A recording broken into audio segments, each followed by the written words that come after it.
my screen. Just keep me with more here. Yeah. That's, I'm going to live stream right now.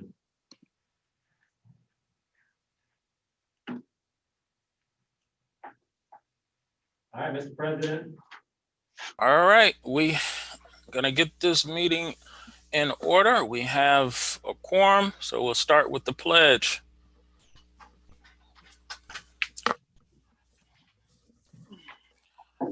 I pledge allegiance to the flag of the United States of America and to the republic for which it stands, one nation, under God, indivisible, with liberty and justice for all.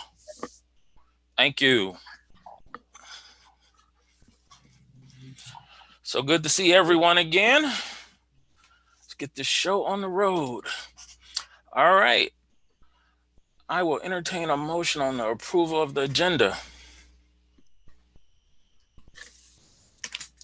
Have we approved the agenda as presented?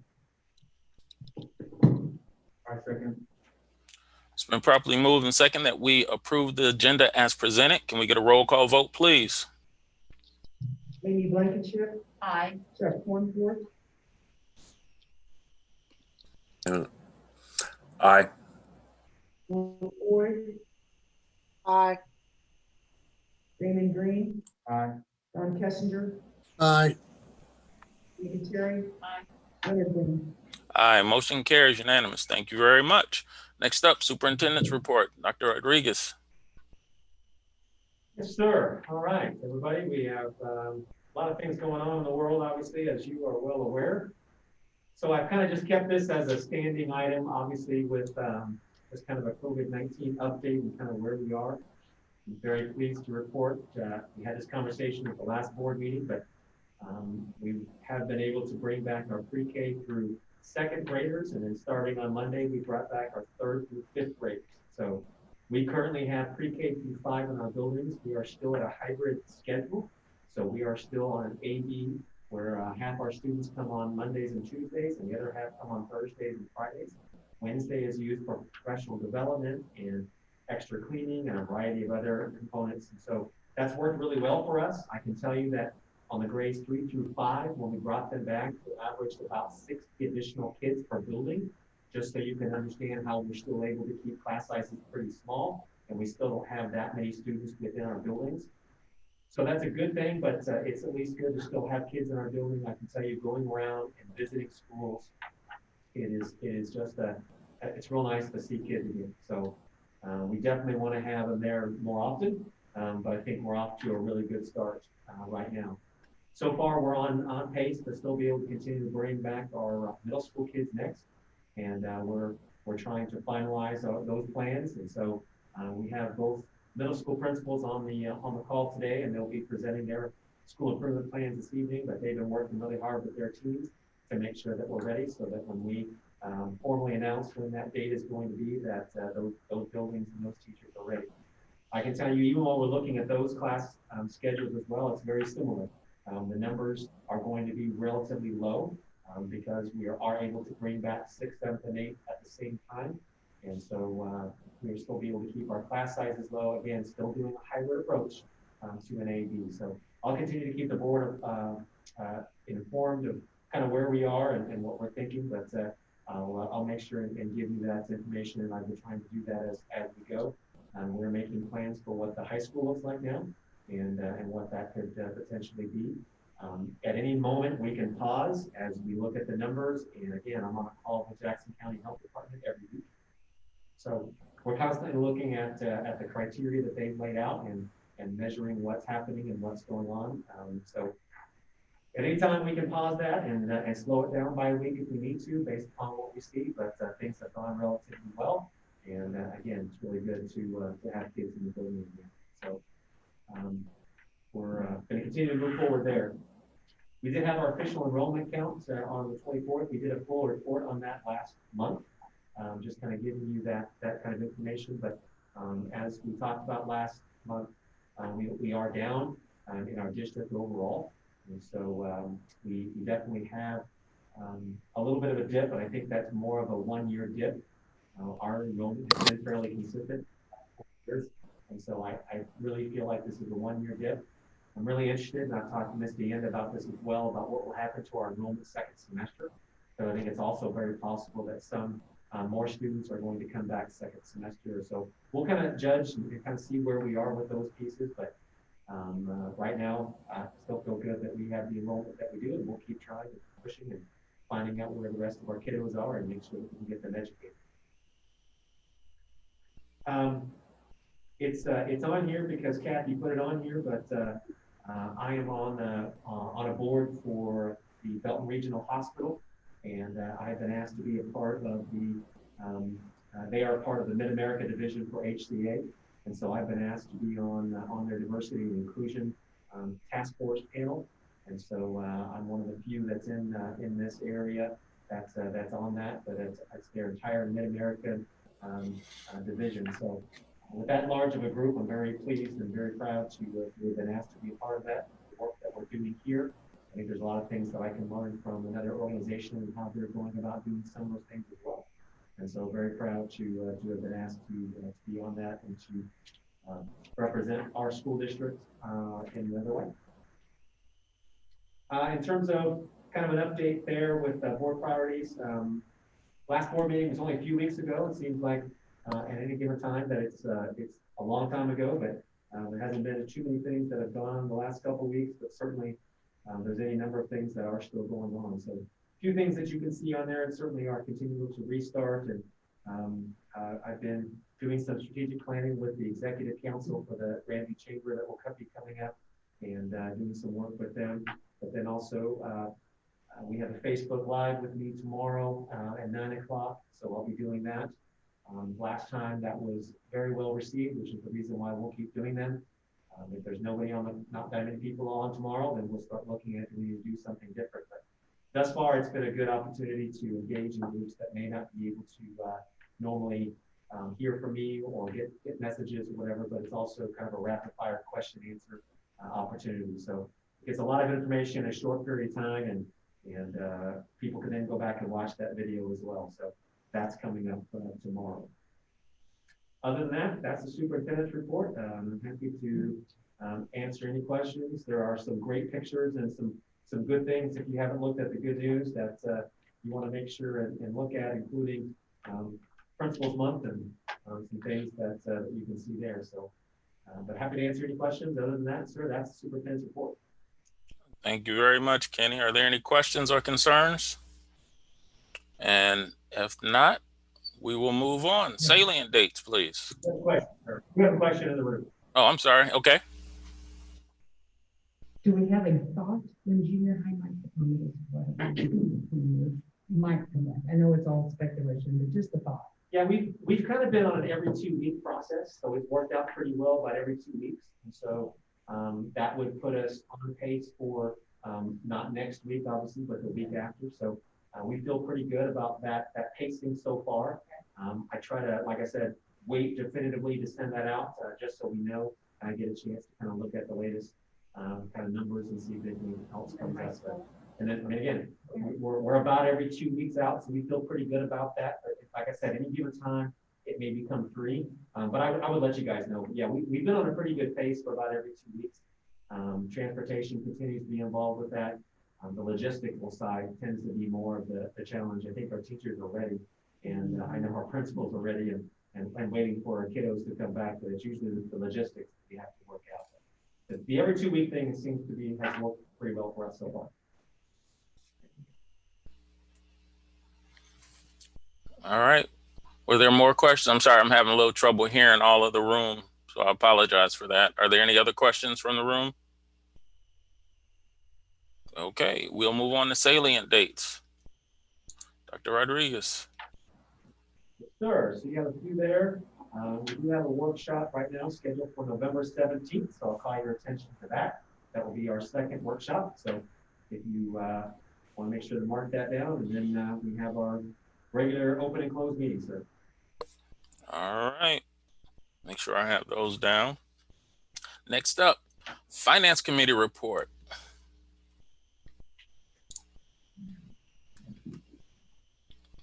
And who's fielding our Finance Committee report today? Is that going to be you, Chuck? Yeah, I got it here. Oh, okay. Mr. Green. So the finance committee met, October 13th, 2020 at 5:15. In attendance were board members Don Floyd, Damon Green, and Anne Marie Cook, assistant superintendent. There was no audience participation. Ms. Cook asked if there were any questions related to items on the October 15th, 2020 regular open meeting. There were none. Inspection of warrants, the committee inspected representative warrants. Ms. Floyd exempted all warrants of the 15,000 expense and reimbursement warrants. Mr. Green examined the district purchasing cards. Based on the examination, the finance committee recommended the warrants be approved by the Board of Education.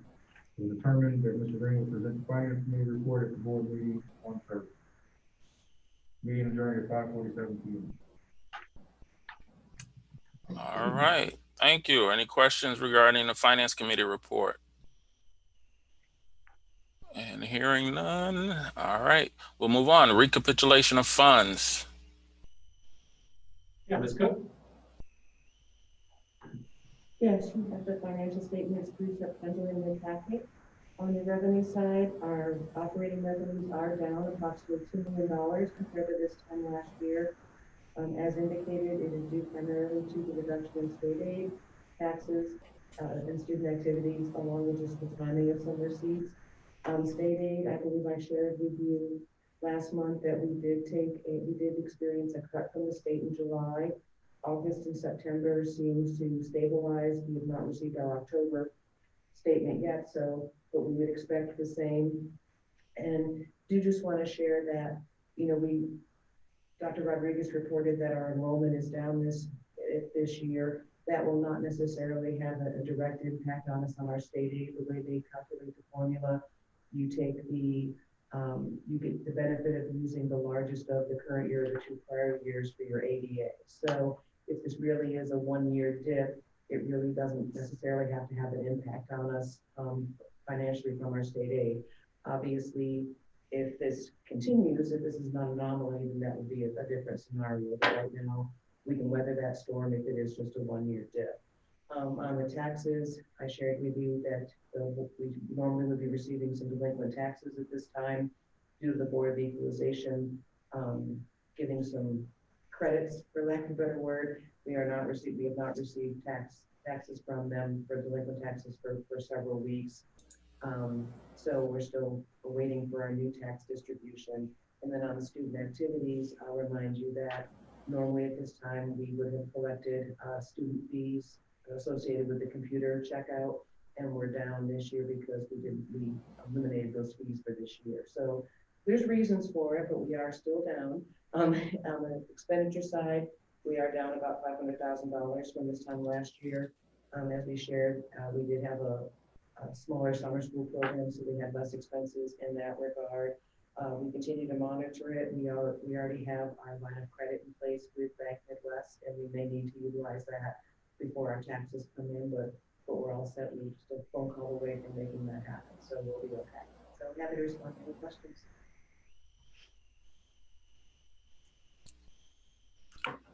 All right. Are there any?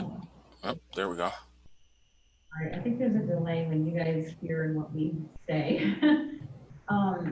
But on the 3-year thing, so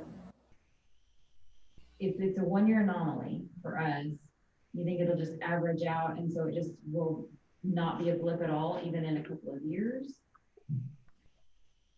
When you have your choice, when they do the calculation, they take the largest number, because we paid out ADA, they take the largest number of the current year or the prior 2. So if this is an anomaly, they would still use a prior year. Now, so if it doesn't go back up, then we would, at some point that would be a problem. But if we have a last year, which was a normal year, so to speak, if we have a dip this year, next year when they do it, they would go back to the last year's numbers when they do their calculation. Oh, okay, I misunderstood. I was thinking for some reason it was an average. Well, but the average is going to go down eventually. It's the highest of those choices. I misunderstood. Okay. I made a mistake. I apologize. It's really in place to hopefully prevent what may be happening right now. Something that would cause a 1-year dip, and so then you don't all of a sudden get collapsed on that it's just literally there was a 1-year thing and everything else is fine. Or that if it's starting to happen, you get an opportunity to really, to make those changes so it doesn't just hit you all at once. And one final thing, and I apologize. Good news, we need to get some good news this week from Desi that apparently there's some additional CARES money that is going to be available. We don't know how much or how it's going to be distributed or how we get it yet, but they sent us a thing saying stay tuned because it is coming. So we can continue to see some support from them in that regard. And you'll notice in the gift grant report later that we have submitted for some grants from the CARES funding as well. So we're trying to, hopefully those funds are available to help fill some of the gaps that we have this year.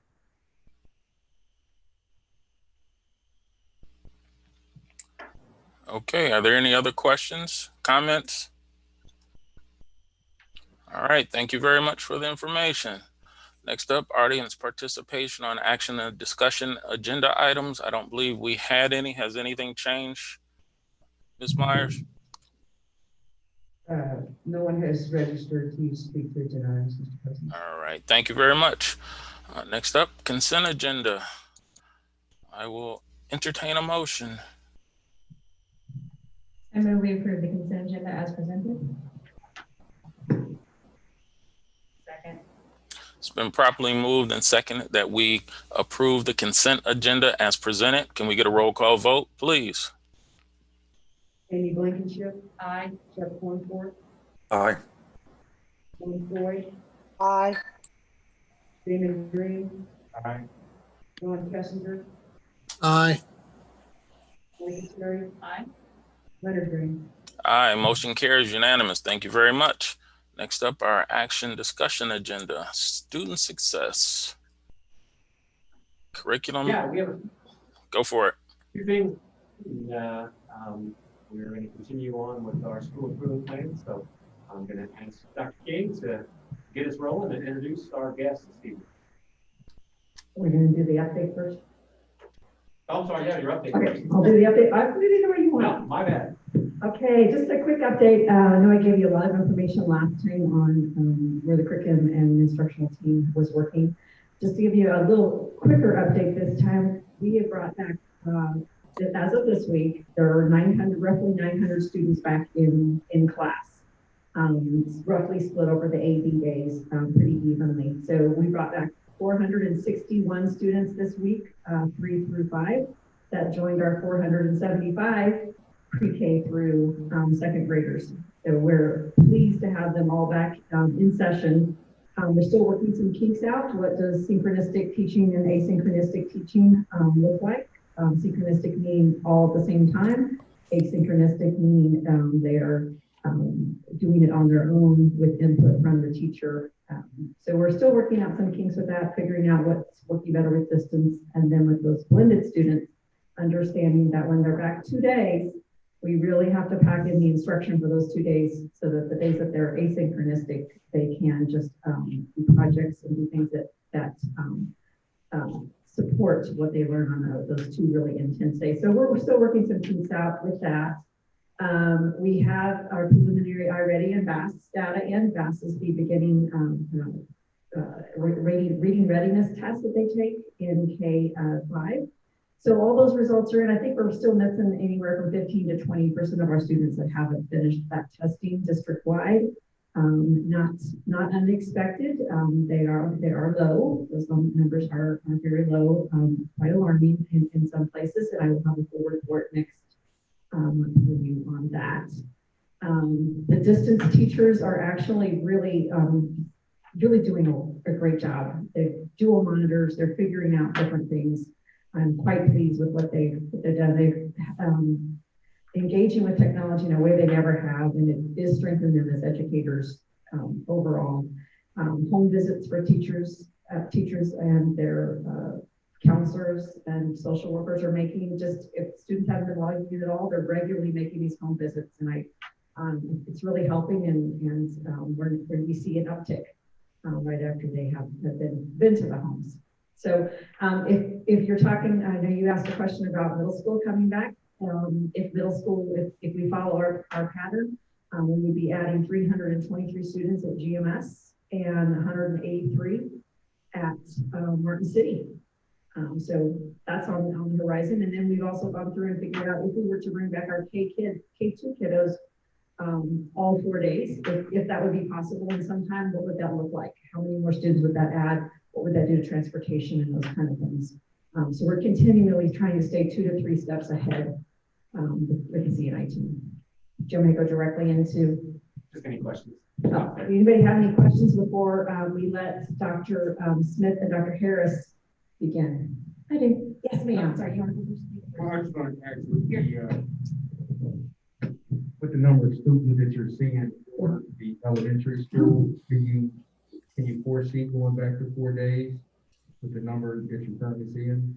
I want to badly. I have to wait until it is safe to do so. But what we looked at, there'd only be one building that would, if we were to bring back K2 all 4 days, there's only one building that would be an additional 60 students in the classrooms, in the buildings.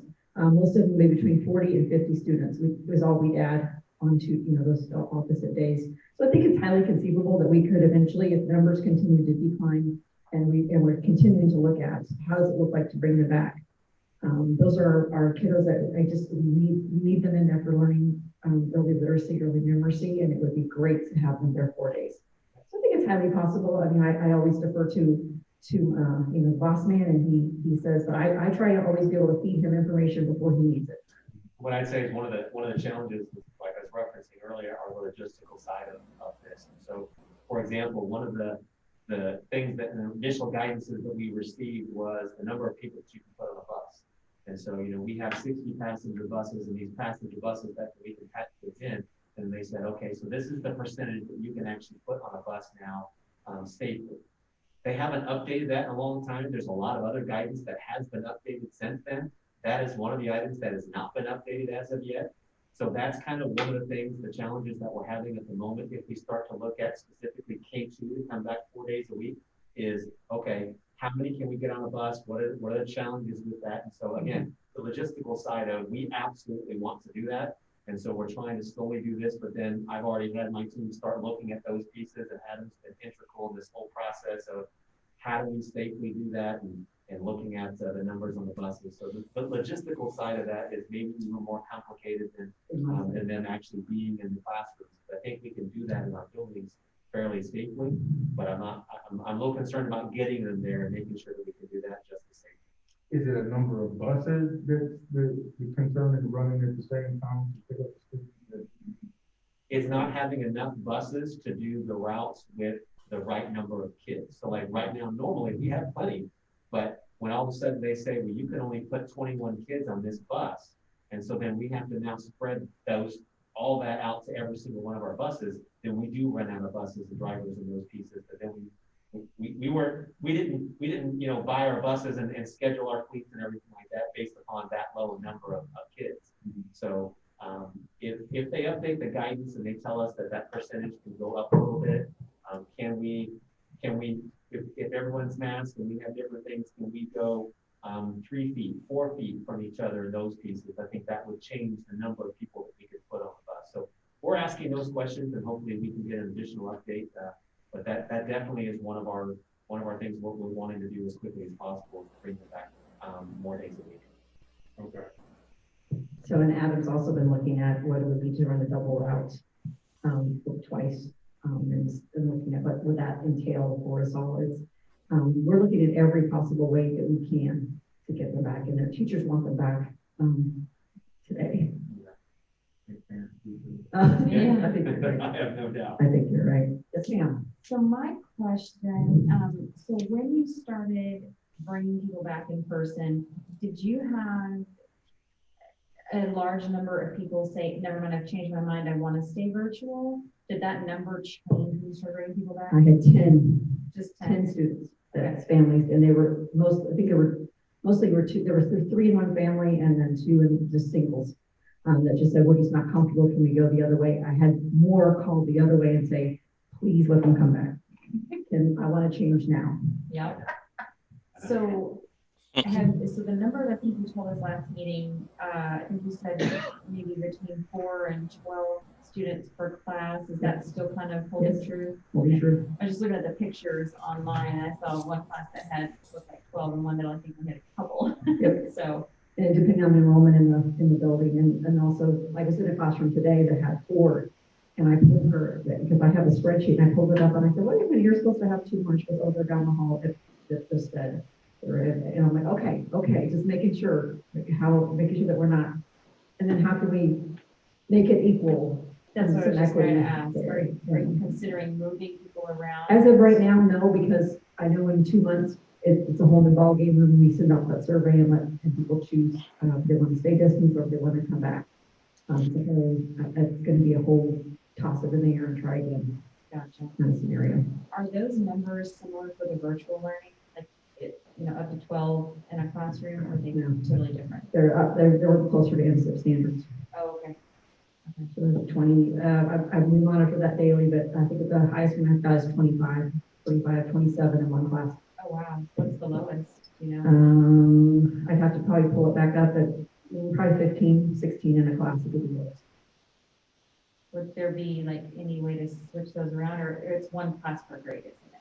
One class, yes. Oh, okay. So then there's no shuffling available. Okay. No, but I have shuffled between buildings. Like if one building gets too far over and a 4th grade teacher in another building's virtual that is lower, I add that kiddo goes to that virtual teacher. Oh, okay. So just because they live in Metamere area, it If they're doesn't really distant- mean if their they're teacher distant. would be Metamere If they're distant. if they're distance learning. Okay, that's cool. Try to as close as we can, but I think we've got 5 teachers that are listed in multiple buildings so that they can have multiple kiddos. Okay, so they may have some from Belvedere and Metamere and all that in one class. Okay, cool. I'm interested to see how that turns out. Yeah, yeah. Interesting. I did not know that. Thank you. Any other questions? Just one more. With the results being low, as you indicated, due to the environment that we're in, has the strategy changed any from a structural standpoint to make sure that we address that? Oh, yes. It's changing daily as well.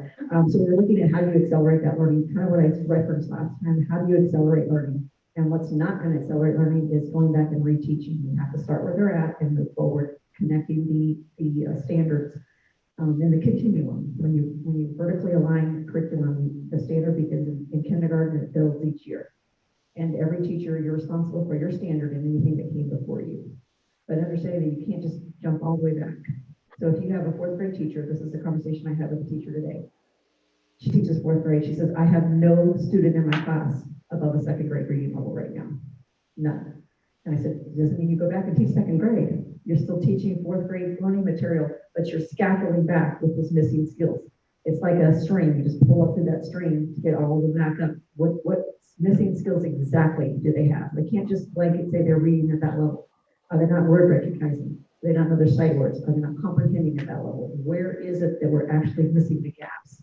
So we go back and fill those specific gaps in.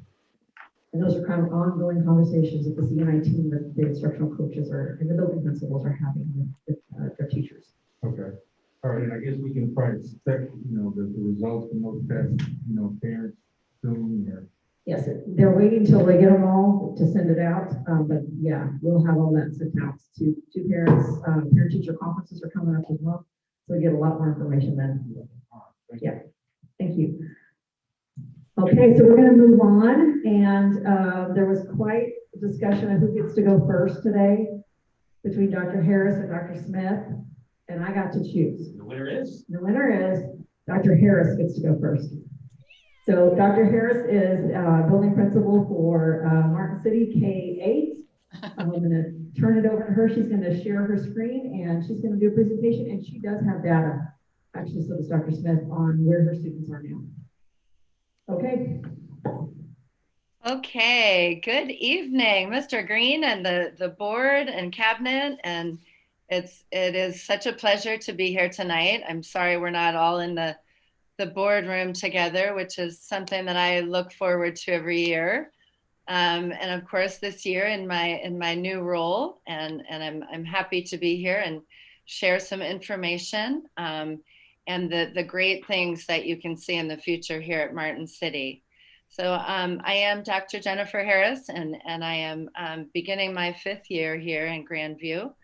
And I'm just going to jump right in here. Okay, so this evening I'm going to share with you who we are as a Martin City K-8 building, what is our why, and how I will personally lead the way for what I'm calling our Martin City K-8 movement. So first, to begin, who we are. On the elementary side, the K through 5th grade side, we're about 361 students. Our demographics there are African American, about 40%, Hispanic population, about 38%, and our white students, about 18%, with about 73% free and reduced kiddos there. And then on our other side of the house here, 6th through 8th grade, about 341 students. And there's our demographic breakdown here. African American students, about 46%.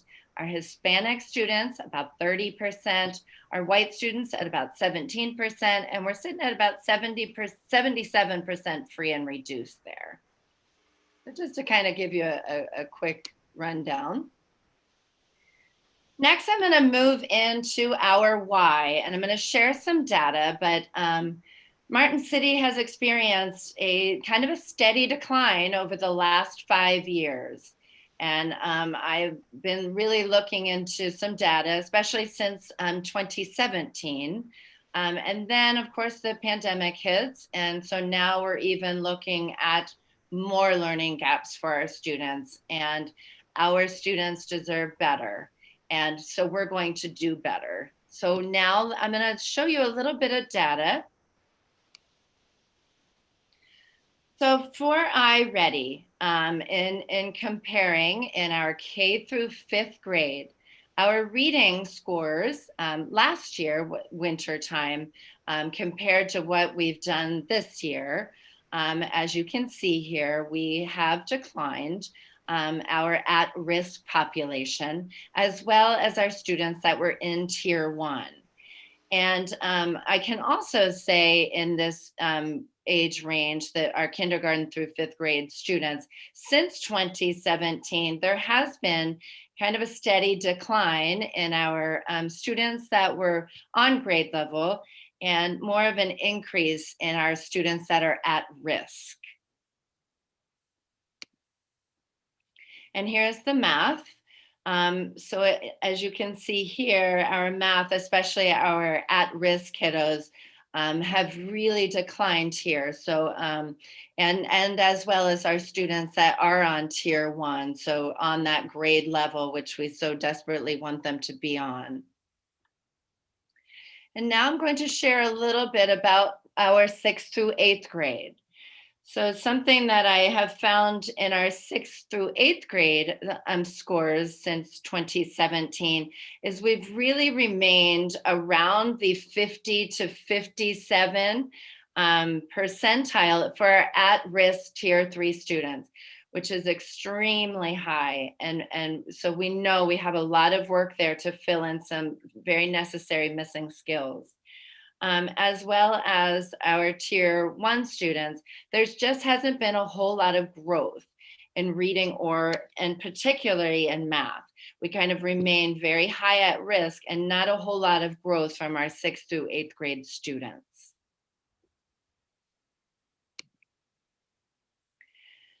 So in leading the way here at Martin City, I've done a lot of thinking and what type of leadership ideals I can bring to this community and these teachers to really make a difference in students and families and staff community here at Martin City. So I have a whole list here and I've highlighted 3 that I will kind of dig a little bit deeper in. So I will carefully design master schedules and student schedules, create a very high functioning BLT leadership team to help me kind of lead this school and our focus on improvement. develop and carefully monitor SIP goals and action plan, identify and track carefully our most vulnerable students. And we're going to use the work and the teaching and the modeling that Disrupting Poverty has done. And I'll talk a little bit about that as well. We'll build non-negotiables for our professional learning communities and collaborative work with a very strong focus on collective efficacy that is very necessary for our teachers to make improvements together. We'll set school-wide expectations around our district instructional priorities, which are critical and high-level thinking, our data-driven instruction, and of course, our engagement strategies for students. Something else that I'm very proud of is the work that Dr. Smith and I have done between our middle school, grades 6 through 8, to really instill teaching and learning foundations and professional growth for our teachers. And I hope to move from supporting to really partnering with our families, especially at this difficult time. So moving on, our school improvement, our big plan overview is that here at Martin City, our students will improve content knowledge aligned with appropriate and engaging instruction while developing social emotional skills and a sense of belonging to their community. As a building leadership team, and when we began the work of developing our school improvement plan, we first did look back at the district strategic plan, and we were able to really focus on 3 goals of the district that we aligned closely with. And so the first one was one of the strategic governance, and to foster a safe, caring, and inclusive culture where all feel valued and supported. The second one was in the area of student success, goal number 1, where students will demonstrate academic achievement as measured by identified targets. And of course, at Martin City, that's both elementary and our secondary levels. And our third one that we closely aligned with was another student success focus area to ensure diversified learning experiences that celebrate personal growth, prepare students for college and the workforce, and promote lifelong learning. We've also talked a lot, especially about being a K-8 building, is just preparing students for high school and what we want a student at Martin City to experience. So again, as a BLT, these were our 3 prominent goals that we came up with. So our first goal was we will improve teaching and learning to improve the level of proficiency students show in reading and math. Our second goal is students will develop self-management skills while learning how to self-regulate and be okay with overwhelming feelings with a strong support of Martin City staff. And our third goal was students will engage in high rigor and critical thinking opportunities, both in virtual and in-person learning events. And from those goals, as a leadership team, we went through our driver diagram and we came up with some change ideas that are very necessary to get to the improvement status that we want to see. So we will focus on strong functioning PLCs within our K-8 building. We will have a sense that students are ours and a much needed team approach, and we'll build strong learning communities along the way. So within that SIP plan, we developed very early on a 30-day school improvement goal where we came up with each one of our goals. We had action steps and a plan. And so we went through the first 30 days that we planned very carefully, and we checked in, and we did find that we were addressing, or at least and implementing all of them. Some we discovered are ongoing and they would need to continue into our 60-day plan, but we were very proud of the work that we did just in the initial 30 days to begin the school year. And some of those I'd like to highlight before I move on, especially in our strong PLCs. I've really asked Martin City to work very collaboratively together and to embrace some new processes and protocols that they weren't necessarily comfortable with or used to, and it's been amazing. already the collaborative environment that I've seen thus far. We've done a lot to establish that students out hours. We're doing quite a bit with student advisory and classroom meetings and developing routines and expectations that are so important for our students right now. And lastly, in this plan, to build a strong learning community, we really wanted to plan our instruction and our expectations very clearly, and using Canvas and partnering with one another and having teacher leaders and of course our coaches really help teachers to build Canvas and our learning platforms that are engaging for students, but also user-friendly for families. So next I'll kind of highlight our 60-day plan. So we just developed this the end of last month, and we will review this the first week of November.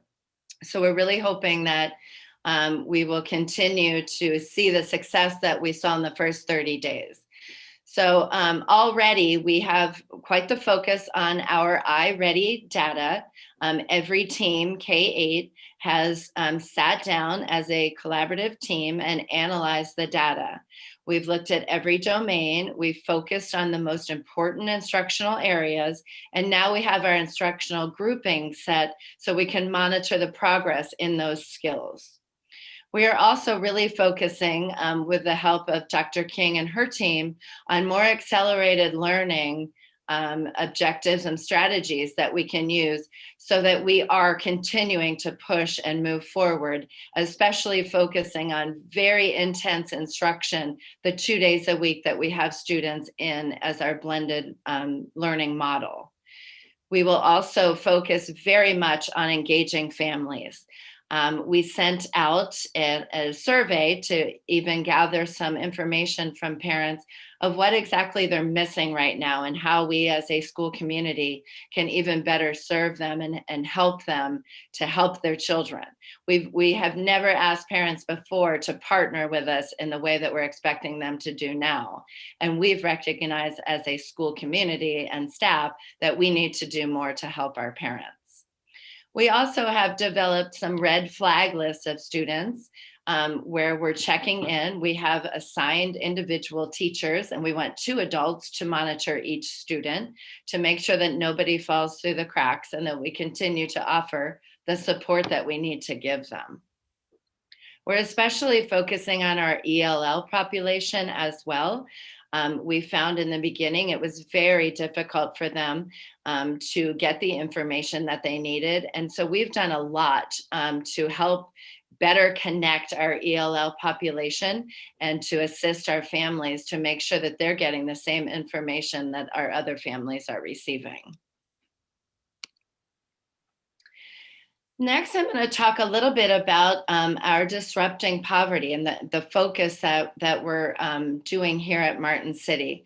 So we are evaluating our most vulnerable students. So in the work of the authors of this book, Dr. Parrott and Butch, they kind of give a description of the most vulnerable students. And those are the kids that we want to make sure that we're connecting with and that we're assisting and we're supporting and we're giving the social emotional support that they need, or physical needs that they desire, or just extra work that they need at home, or extra assistance that they might need at home. So we're identifying them through our middle school advisory, our morning meetings that our elementary teachers are having, and of course Zoom detection is very important when we see a student struggling during that class time. We are also working closely with Cornerstones of Care. We've had a few students already assigned social workers for the year, which is very exciting. We are doing the book study as a BLT team. And we started with a survey to really isolate and analyze where we are as a school community. And that was very eye-opening for the BLT team, and it kind of set our work into place. So in returning to school, we're going to have a behavior support vision team, K through 8th grade. We already have some behavior plans that are in the works so that when students step on our campus, we're able to support their needs from the very beginning. We have our PLCs and our collaborative events, which include our SPED and our ELL teachers to make sure that we are conversing and supporting every student in this building. We're revamping our student assistance team process and the tiered supports that we're able to offer students. And again, we're offering our parent academies. So we have one night that we have scheduled, which is the beginning of November. And we're going to start with our kindergarten through second grade grade levels to bring in first. And as I mentioned earlier, in surveying the families, their number one request was some social emotional supports and how they can help their kids. So that was very eye-opening to us. The second one was some technology needs, and third is just how to help students at home with work. So those are the three areas that we'll be focusing on to help our parents. Lastly, my main focus is on our professional learning communities. And this is something that as a leader, I've always been very passionate about. And the rationale behind that really is geared towards collective teacher efficacy. And we know through research that when our teachers work together in this manner with set norms and agendas and roles and looking at data, we know that collectively we can make a huge difference in what we are doing for students.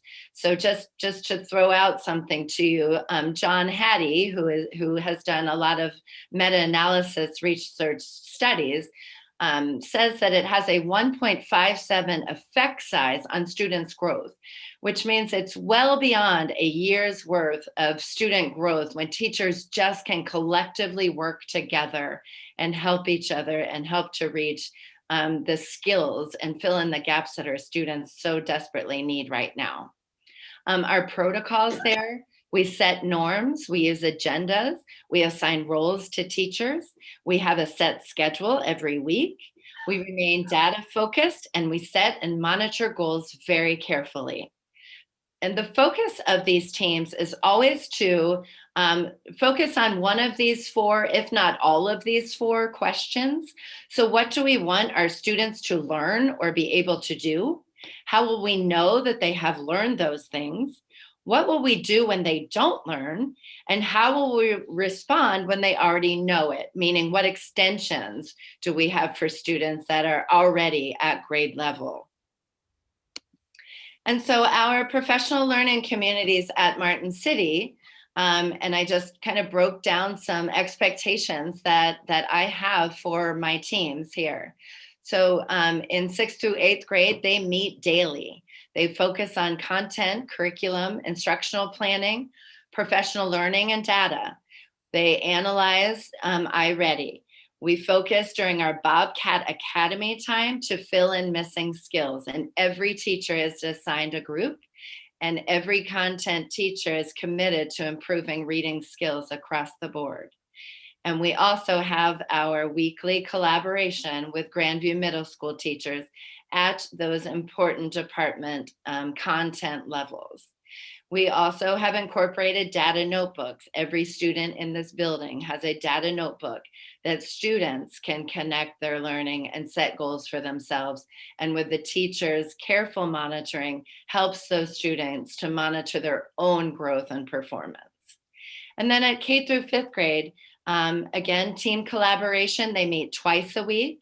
Same focus on content, curriculum, instructional planning, professional learning, and data. We remain very data-driven in our planning and our instruction. We're very focused on skill-based and small group instruction. And again, our data notebooks with goal setting and progress monitoring. And I've also incorporated this year our monthly meetings with all support teachers. So our special education and ELL teachers are also in those very important collaborative meetings with our general education teachers. And that is my presentation tonight. So I'm sure there's some questions, but I do want to thank you all just for the ongoing support. And again, the opportunity to serve Martin City and Grandview schools.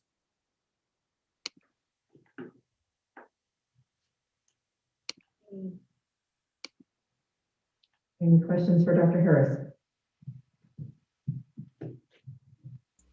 I don't have any questions, but I just want to say great job. You're so eloquent when you speak and you know what you're talking about, and I love to hear you talk. So thank you. Thank you. My pleasure.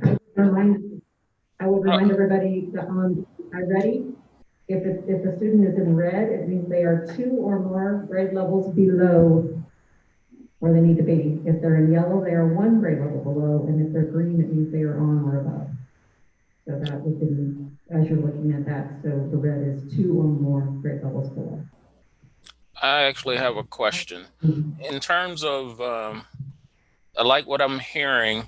Where do you see, I guess not necessarily the turnaround, but where do you see us starting to see some of those changes occur where we can actually have hands-on, oh yeah, we can see it. It may not be huge, but where we can start seeing those changes. Where do you estimate that to be? Honestly, sir, I expect for them to see a weekly progress. And I expect for us to see a monthly profound difference in the instruction and the performance that we see with our students. So we're tracking the data very, very carefully. We are incorporating a lot of running records for students and just having in-depth conversations weekly about where our students are and just constantly changing. When we need to do something different for kids, we're going to do it. Okay, thank you. You're welcome. First, I agree. I'm excited to hear all the things that are going on out there. Hearing some things in the past, it's exciting to think of the future. One of the questions I do have is, what was your response from the parents when you sent out that questionnaire? I thought that was very interesting, and I was just curious the response you got from the parents.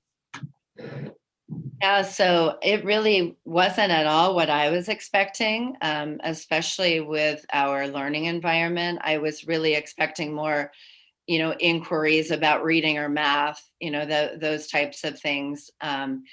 But we had 65 responses, and 60% were their very first need was more social emotional support. And so that is how we can help families help their students. So it is very profound. I mean, it says a lot where our families are at, and it tells us that we really need to reach out.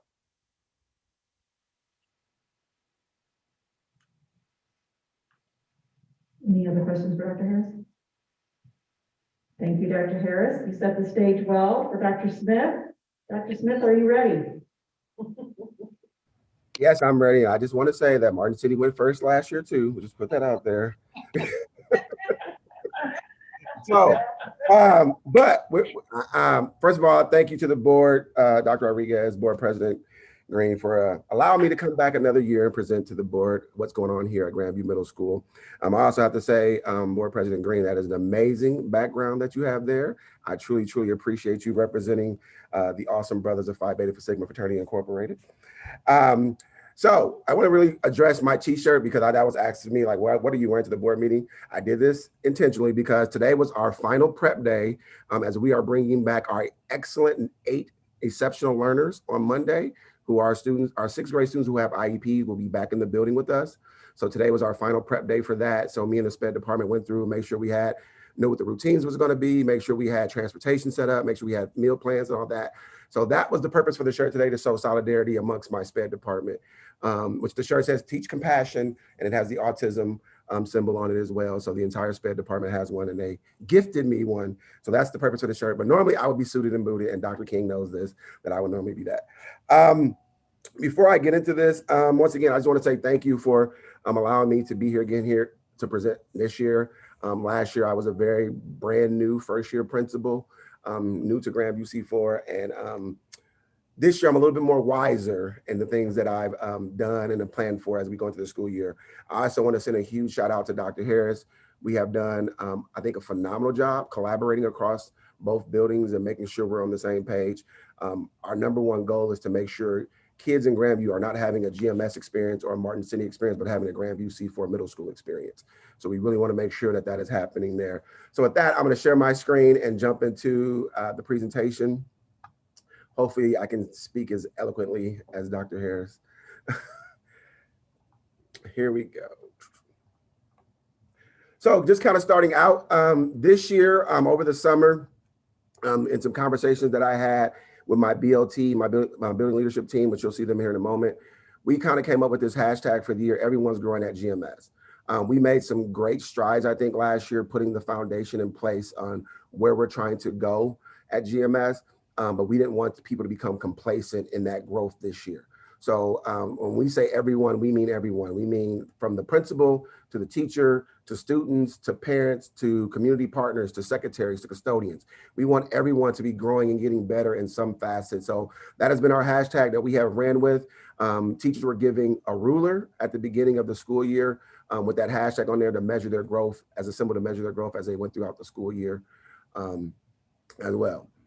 I do want to take a step back to last year. So this was part of my presentation from last year and some of the things that we wanted to do. One thing is we wanted to bring data back to the forefront of our decision making. So last year at the school, we had our team statistics board, and the three things that we focused around was iReady scores, iReady instruction, attendance, and discipline referrals, because our two main priorities was to improve student achievement in iReady and MAP, and then also to bring our loss of instructional time down. We will talk about the iReady data here in a moment, but I do want to just kind of give a kudos to my staff because we really focused around relationships. That was a #1 priority for us last year. Everything was about building relationships with everybody in the building, to include parents, students, staff. And I will say through third quarter, our number of office referrals and loss of instructional time, which would be ISS and OSS, was down 38% over the previous school year. So that was a success that we did see. We did a great job in the second picture at the bottom, bringing parents back into the building through different activities and trying to really strengthen our parent community connection. And we started that last year, and you'll get a little bit of that, kind of what we are kind of doing this year. And then the last picture, failure is not an option, however, it is a part of the process, is a quote that we are going with this year. It's actually on the back of our staff shirts this year. Just understanding that it's okay to make a mistake, but I do want people trying, and we're going to learn from those mistakes and we're going to move forward. So I did want to kind of pay homage to last year as our foundational year here at GMS before we got into the work that we're going to be doing or started to do this school year. I want to talk about first, how do our priorities align with the district goals?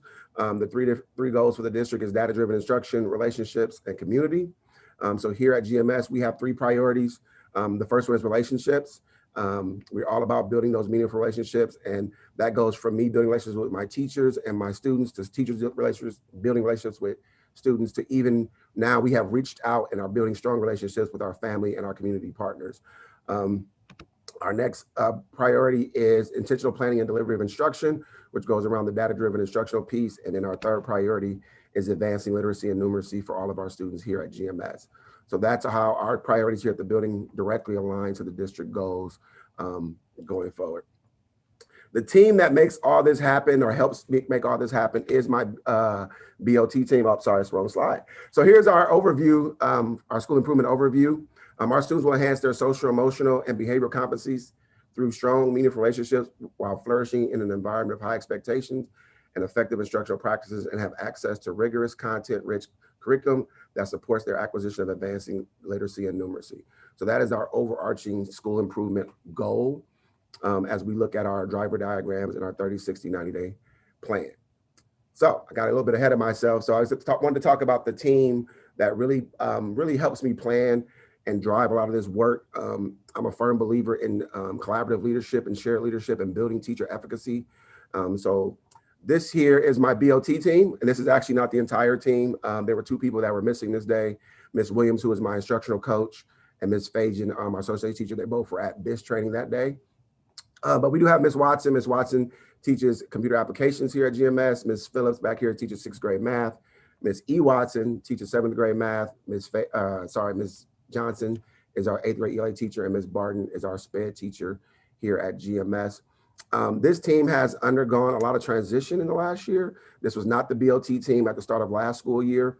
We kind of repurposed that team into our building potpourri team because they mostly talked about the things that were going in the building from an operation standpoint and really didn't talk about instruction.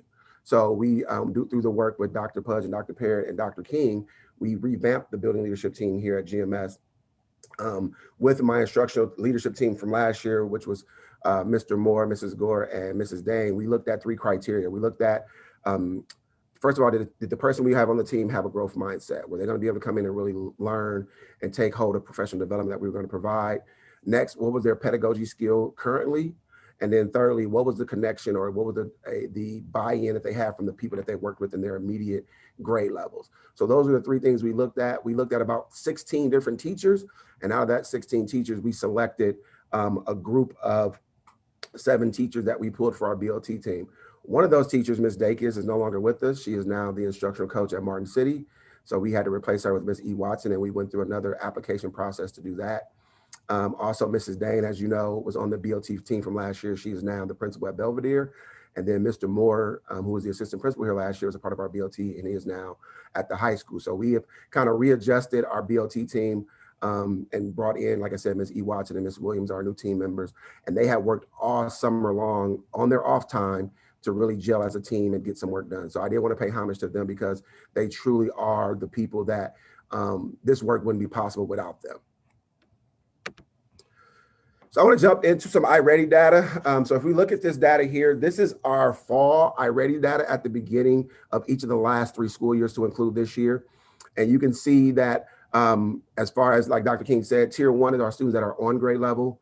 Tier 2 is our students that are 1 grade level behind, and our tier 3 students are our students that are 2 or 3 grade levels behind.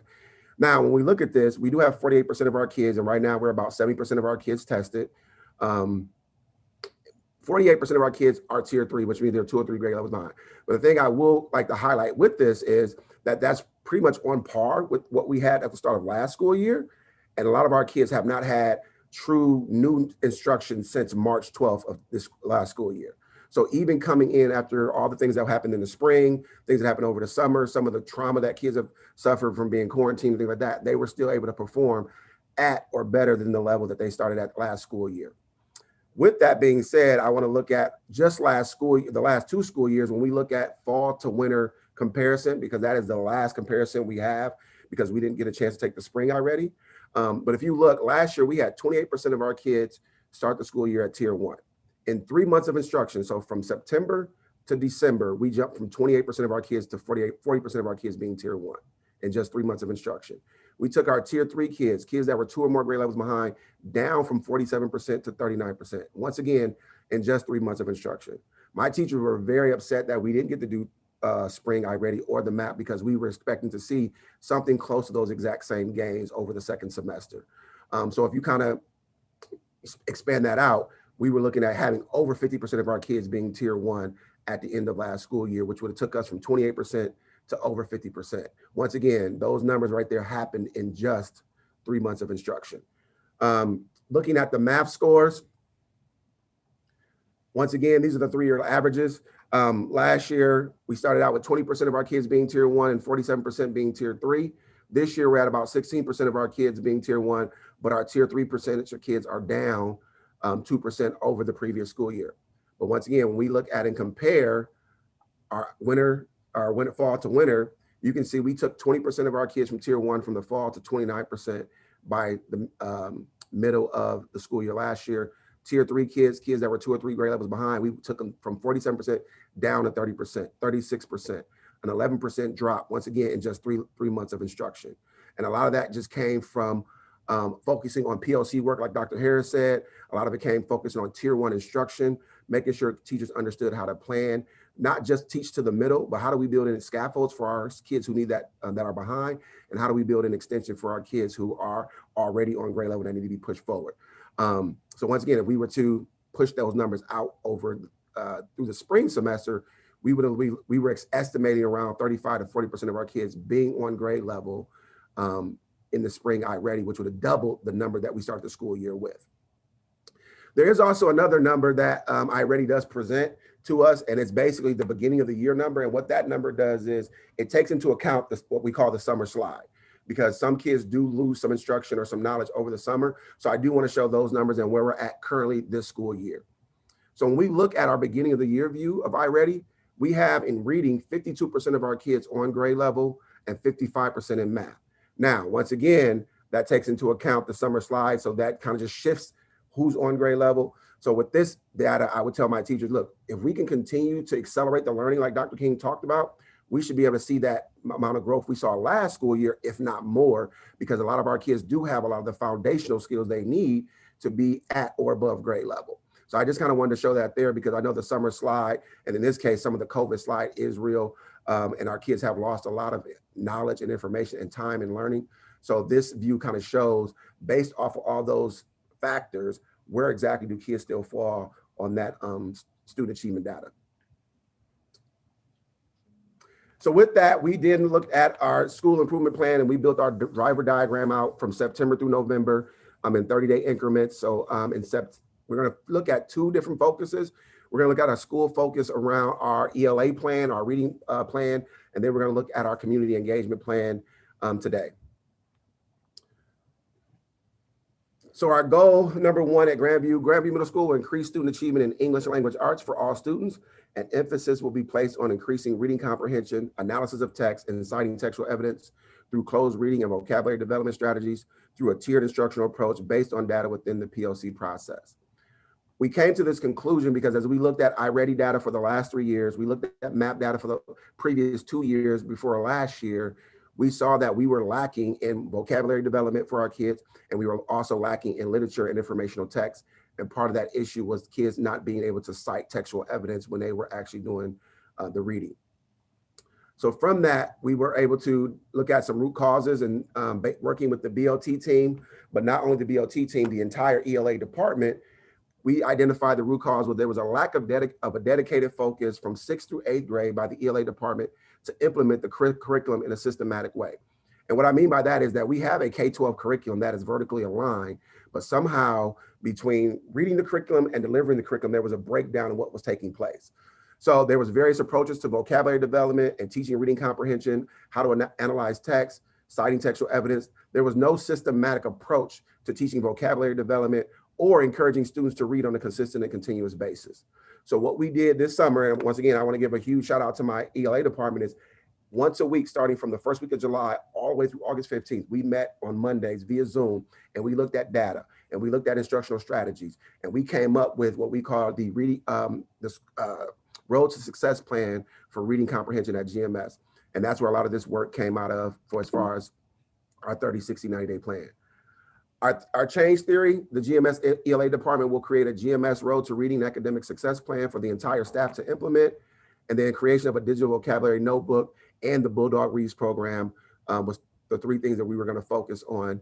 And with the big thing being the ELA department was going to teach some content or some skills and strategies, and then the rest of the building would then support the ELA department by using those strategies. And we're going to talk about those as well.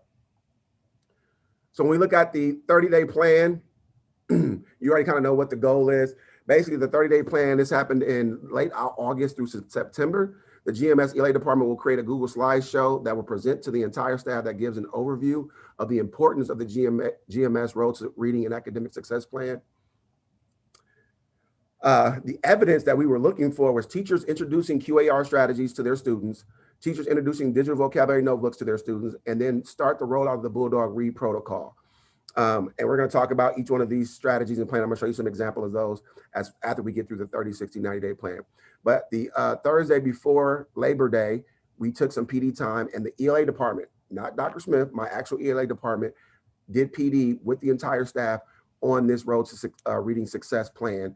And they talked about the goal. They talked about the data that got us to the goal. They talked about what QAR meant and how they would implement it across the entire building. They gave a lot of examples around the vocabulary notebook, and they talked about our Bulldog Reads program. As we moved into our 60-day plan for the goal, we wanted to talk about now the implementation of the actual plan. So now they know about it, how do we actually implement it? So the evidence that we're looking for during the month of October is teacher developing discussion board questions that go beyond recall information while using QAR strategies. And then continue use of the digital notebooks and students using the 25 minutes in the schedule to read and confer with teachers about what they are reading. We redid our master schedule to have a 25-minute block of time every school day for kids to actually read independently and then meet with teachers to confer about what they are reading. It is a non-negotiable that every teacher, no matter the content, will have a discussion board question posted in Canvas every single week that implements the QAR strategies, and every teacher will implement the digital vocabulary notebook in their lessons throughout the week. As we get into November, some of the things that we will be looking for as far as evidence of the plan is we're going to start reviewing testing strategies using QARs as we start to ramp up for the winter iReady. So really making sure kids are using those strategies as a testing strategy as well. Continue use of the digital notebooks and students reading 25 minutes during that time that we've allotted for them. The other things that we've also done with the reading program, Mrs. Johnson, our 8th grade teacher, is launching a book club for 8th graders, and Ms. Curtis is doing one for 7th graders. We have partnered with our Caring for Kids partners to also be a part of those book clubs, to bring different perspectives into those book clubs. And then we have Wonderful Wednesdays, which part of that Wonderful Wednesdays is we call One Chapter Wednesday, where we have a teacher or a community member read one chapter or a piece of a book and videotape themselves, and then we send it out to the student body to encourage students to pick up that book. So I did the inaugural one 3 weeks ago, and I got 50 emails from like 50 different students talking about how amazing they thought the book was. They really wanted to read it and things like that. Ms. Johnson and Ms. Williams-Hunt have done the next 2 weeks. And now we have our Caring for Kids partners, Pastor Alex and Pastor Zach, that will be doing the next 2 videos for us to send out to kids. Once again, trying to get kids interested in picking up different types of books and different genres and getting them to read. So I talked about the QAR strategy. So I want to kind of just real quickly show you what those QAR strategies are. Basically, the QAR strategy is kind of how do kids, after you read a text, how do you go about answering a question? So there's 4 types of QARs questions. There's right there questions, answers that are right there directly in the information that you've read. There is think and search. So answers that are not directly there, you kind of have to read through and find various paragraphs and put things together, maybe do some paraphrasing. There's author and you. So basically questions that are not directly stated, but waiting for kids to interact with the text to support their answer and give justification for what they put down. And then there's on your own, where kids are kind of what we call creating new knowledge, or you pulling from prior knowledge that they already had. So those are the 4 different strategies that our ELA department have introduced kids to, giving them examples from the text. And now in math, science, social studies, all of our encore classes, they're creating discussion board questions to incorporate those strategies as well. Also, the digital notebook is a huge thing. So basically in every class, they're incorporating the digital notebook. There are at least 3 to 4 different templates in every content area. So if you look at the notebook, every content area is identified. They're giving 3 to 4 different templates to show kids to use to help develop their vocabulary. And then the hopes is by the time we get into second quarters, kids will have become familiar with the template and a way of learning new vocabulary that they will then hone in on and continue to use. I do want to kind of dive in directly into one of them. And this is strictly for ELA, because like I said, they are laying the foundation for everybody to use. So this is one of the ELA digital notebooks. They have a table of contents inside of it. And it tells you basically some information that you need. They talk about different elements of suspense. There's all the different components of or types of genres of reading. They have some elements of that built into it. The QAR strategies are also listed in there as well. And then the pages after that actually give the templates as they introduce new vocabularies for kids to define and use that vocabulary, as well as looking at and breaking down root words and analyzing root words and context clues. The next piece I want to talk about is parent and community engagement. That goes back to that relationship piece and community piece that the district is really focused on. That's a priority for the district. So one of the things that has been a powerful tool for us here at GMS is our private parent Facebook group. And I just want to kind of show here, we had a power outage here at GMS like the second week of school. And I was able to quickly post onto the parent Facebook group to let parents know what's going on, because Canvas kind of shut down for people and things like that. But you can see within literally, this is actually the update. I think I posted the update like at 3:45, and within 15 minutes, 192 people were already notified or had seen this post here. We do motivational Mondays on the page as well, just trying to motivate parents, keep everybody kind of encouraged during these difficult times as well. And then here's just kind of a data point for me. If you look from August 6th to October 5th, we had a 48% increase in membership on the page. We are over 400 members or parents on the actual parent Facebook group, which represent pretty much almost all of my parents that have students here at GMS. But from August 6th to October 5th, we had 170 people join the parent Facebook group. And once again, we still send out email blasts, but this is a quick and easy way for them to have access to Dr. Smith. You can go in here and look, and you'll see there's plenty of times. There's times at 11 o'clock at night, 5 o'clock in the morning, I'm answering parents' questions on the Facebook group. The other thing that we're doing is conversations with Dr. Smith. Once again, giving parents a voice directly to me and kind of helping them have decision-making power in the building is what we're doing, especially trying to build culture and things like that. And then the collective voice is our PTSA, and I'm so proud to look at these numbers here. We have 39 staff members that are part of our PTSA. We have 18 parents and 24 students that have already paid dues and are actively in part of our PTSA. So that kind of is the data points for our parent and community engagement. I kind of talked about all the pieces, but the goal for the parent and community engagement piece is Grandview Middle School will partner with all stakeholders to create a positive school culture and climate and provide a safe learning environment where relationships, respect, and responsibility are the foundation of our student achievement goals. The root cause that we pulled out, me and the BLT, was the non-existence of a plan to actively and regularly involve parents in school-based decisions, as well as no direct plan for two-way communication between the school and community. A lot of times as a school, we're talking to parents, but we're not talking with parents. So we wanted to change that narrative. And then our change theory was direct daily interaction with the parents via the parent Facebook group and the virtual conversations with Dr. Smith. We held the first virtual conversations with Dr. Smith in September. There was 15 people on the call. We talked about PTSA. We talked about some of the struggles that parents were having with Canvas and how we can go about troubleshooting those things. How can we get them more support as well? We had our PTSA elections as well during that time. Our next meeting, that's part of my 60-day plan. Our next conversation with Dr. Smith will be a week from Saturday. And the big focus around that will be the plan to bring kids back into the building, because I know there's going to be tons of questions from parents about what that's going to look like. So we will have that. And usually what it is an Eventbrite request that goes out, parents register. Once I verify that they actually have a kid at the school, they are sent the Zoom link to join the call on Saturday. And then as we get into second quarter into second quarter and planning for second semester, the goal is to have even more parent participation in the conversation with Dr. Smith. The big thing then will be about looking at second semester plans and how do we go about bringing kids back into the building hopefully on a more regular basis, but then also having more parents transition from virtual back to blended or from distance to blended, and having kids in classrooms and things like that. So the last thing I'll share basically is kind of what the destination for Grandview Middle School is and kind of what we're trying to accomplish here.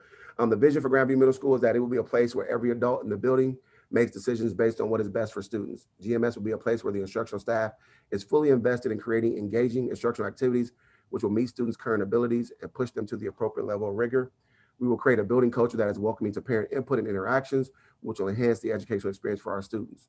The staff at Grandview Middle School has the desire to implement a trauma-informed and sensitive culture where staff members have the belief that every student can learn at the highest level and every student's voice and experiences are valued. And to get to that actual destination, we have what we call our priority poster. And if you come to GMS, in every classroom, every office, we have this poster posted up. And basically this poster gives us our 3 goals that we're focusing on, as well as our daily actionable steps and measurables that we're trying to accomplish here at GMS. Thank you for your time. I know that was a lot to take in, but are there any questions? I don't have a question, but I will say you answered mine early on, because I'm always looking for the results and when we can expect them. But I like, again, what I'm hearing, what I'm seeing. So thank you for putting the time in and the efforts to make this happen, because as I heard earlier, our kids deserve it. And to see this type of effort coming in, it's a wonderful thing. So thank you. My turn. Hello. Thank you so much. You were just as eloquent, so good job. I know you were really nervous about that right now. So I have a couple of questions. So I love the ELA plan. I've seen firsthand the things that you're talking about. My question is around what steps are the teachers taking to address students that are not performing where they should be in their ELA classes? So you've got a great plan, but I'm wondering about those that are not really meeting expectations and how that's being addressed. So one of the ways that has been addressed, as a matter of fact, I just had a meeting with my BLT team at the end of last week, is like I said, we had that 25-minute block of time that we have built into the master schedule that we want to use for intervention time. We used it last year. It was actually a 6-hour class. And this is an idea that I actually took from Dr. King, the core plus more. So those kids that aren't performing well, they need not just they're getting in core instruction during ELA class, but how are we giving them more outside of that time? So my BOT team now is currently devising an actual weekly plan where we can give those kids that are not on grade level during that 25-minute intervention time more instruction around or where they're at currently and pushing them to the next level. So that plan is actually in the works right now with my BOT team, and we're hoping to roll that out with our second driver diagram in the second quarter. Is that based on iReady scores or their current grades? So, right. So one thing we're trying to push at GMS, I'm not at just GMS, because me and Dr. Harris just had a meeting today across both middle schools, is iReady is kind of a foundational score that we can look at, but we don't want to look at iReady as the only data point. We're really trying to push teachers to triangulate the data. So let's look at the iReady data. Let's look at common assessments that you've created. Let's look at exit slips you're doing on a daily basis. Let's look at code writes. Let's talk about the conferring conversations about what kids are reading. So we're trying to look at multiple data points to really get a true essence on where kids are actually at for a couple of reasons. One, because some of our kids tested virtually and we couldn't fully, have an appropriate testing site for all of our kids because they tested at home. So that may have skewed their scores a little bit. So we don't want iReady to be kind of the end all be all for us. So we also want to look at other data points that we have created in-house through either the C&I department or within the PLC work that teachers are doing. Okay. And my last question is, I know that every plan has to be limited and specific and measurable, but one of the things that we as a board have been concerned about for the last several years has been math scores. And I see your plan, there's a lot of focus on ELA. What are your thoughts around math?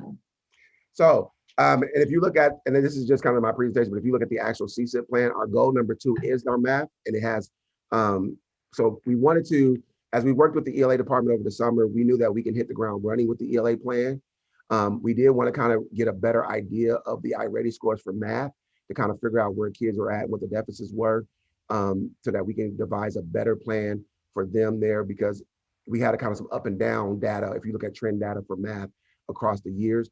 So when we roll into our second quarter driver diagram, math will be addressed in that plan there. And a lot of it is around the illustrative math. There's a lot around math talks and math language routines and getting kids to actually be able to verbalize and also write their actual thinking when it comes to math, so that teachers can pinpoint where the misconceptions are at.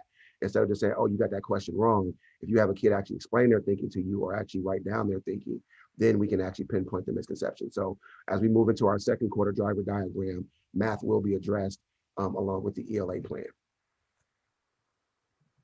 Thank you. You can see that by addressing the ELA, the writing component and the thinking component, he's actually going to assist in his math as well. And I do also want to say that was questions? something when we did our ELA plan over the summer, and my ELA department, they presented it to the staff. If you read anything about student achievement scores, no matter if it's math, science, right, it all goes back to kids being able to read on grade level. So we wanted to start the process, hit the ground running with getting kids or trying to get them close to reading on grade level. Because if I can get kids reading on grade level or close to grade level, that's automatically going to improve their math score at the same time. Anything else, Dr. Smith? Sorry, no more question. I just want to comment on your communication. Again, it is amazing. I love your motivational Mondays. I love all the posts that you put on Facebook. It is amazing, and it motivates me when I'm struggling. So thank you. Thank you. Thank you. So, once again, I appreciate Thank you both.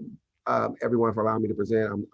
I'm super excited. Like I said, this is year 2 for me. Last year, I was kind of, the glassy eye first year principal. Now, having sat here for a year wiser, like I am truly blessed to sit in this seat, and I have the most amazing staff to work with. Through everything that we've been through, they have been super supportive. And the success we did see last year and the success we've seen so far this year would not happen without the 70 people that work in this building.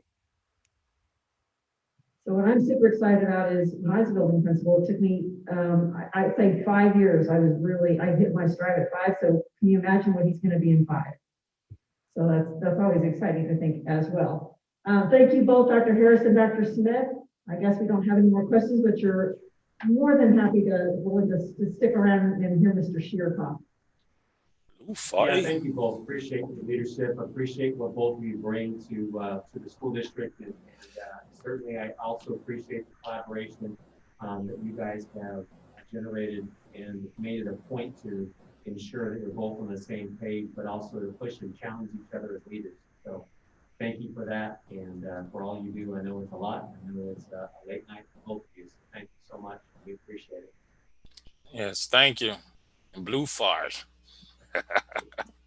Love that M too.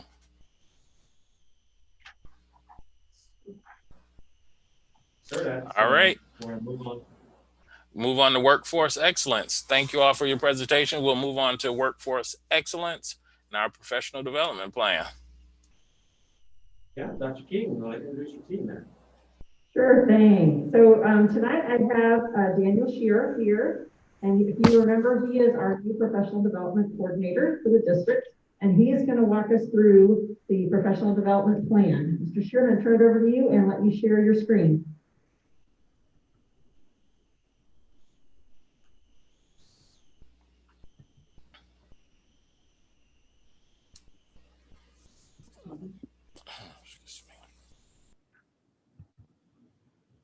Okay, we good to go? Does it look right?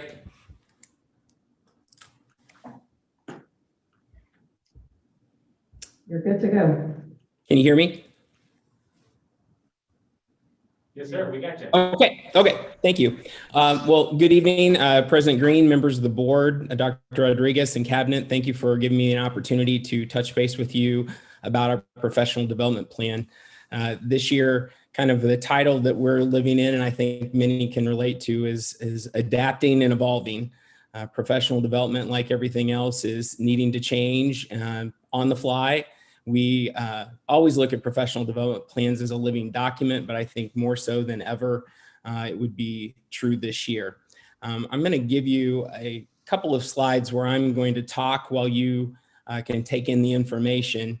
This first slide comes from the state document that guides school districts on designing professional development plans. So as you're looking at that, you'll notice that on the bottom, the foundation of professional development are all the areas of broad-based standards for teaching and learning and data and management and leadership.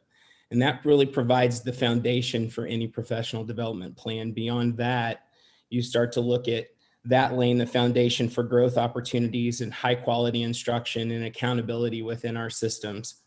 And then ultimately, with all of those parts channeling towards student success. When you look at that, you have to look at all of those areas are critical to the overall success. And as I mentioned earlier, PD plans are ever changing and it's a reflective process. And you're always expanding the base, always looking for ways that you can improve upon what you're doing. To remove one of those segments would leave the entire system vulnerable, which is not our goal. This next graphic, again, I'm going to let you take it in while I start to talk about it. And I hope that you can see it. There is a lot of information there. I want to start by saying I have heard from multiple staff members, administrators, coaches, the collective thanks that members of our Grandview family have for the board's willingness to delay the start of school so that we could ensure that everyone was adequately prepared for a school year unlike any other. What you're looking at is the 2-week entry professional development plan. Now, if you're familiar with professional development plans, it is very atypical that you would ever have a system in which you would have 2 solid weeks of professional development going on. That's just not typical. So you're looking at 2 weeks where in the first week, we really focused on our systems like Canvas and Seesaw and accelerated learning.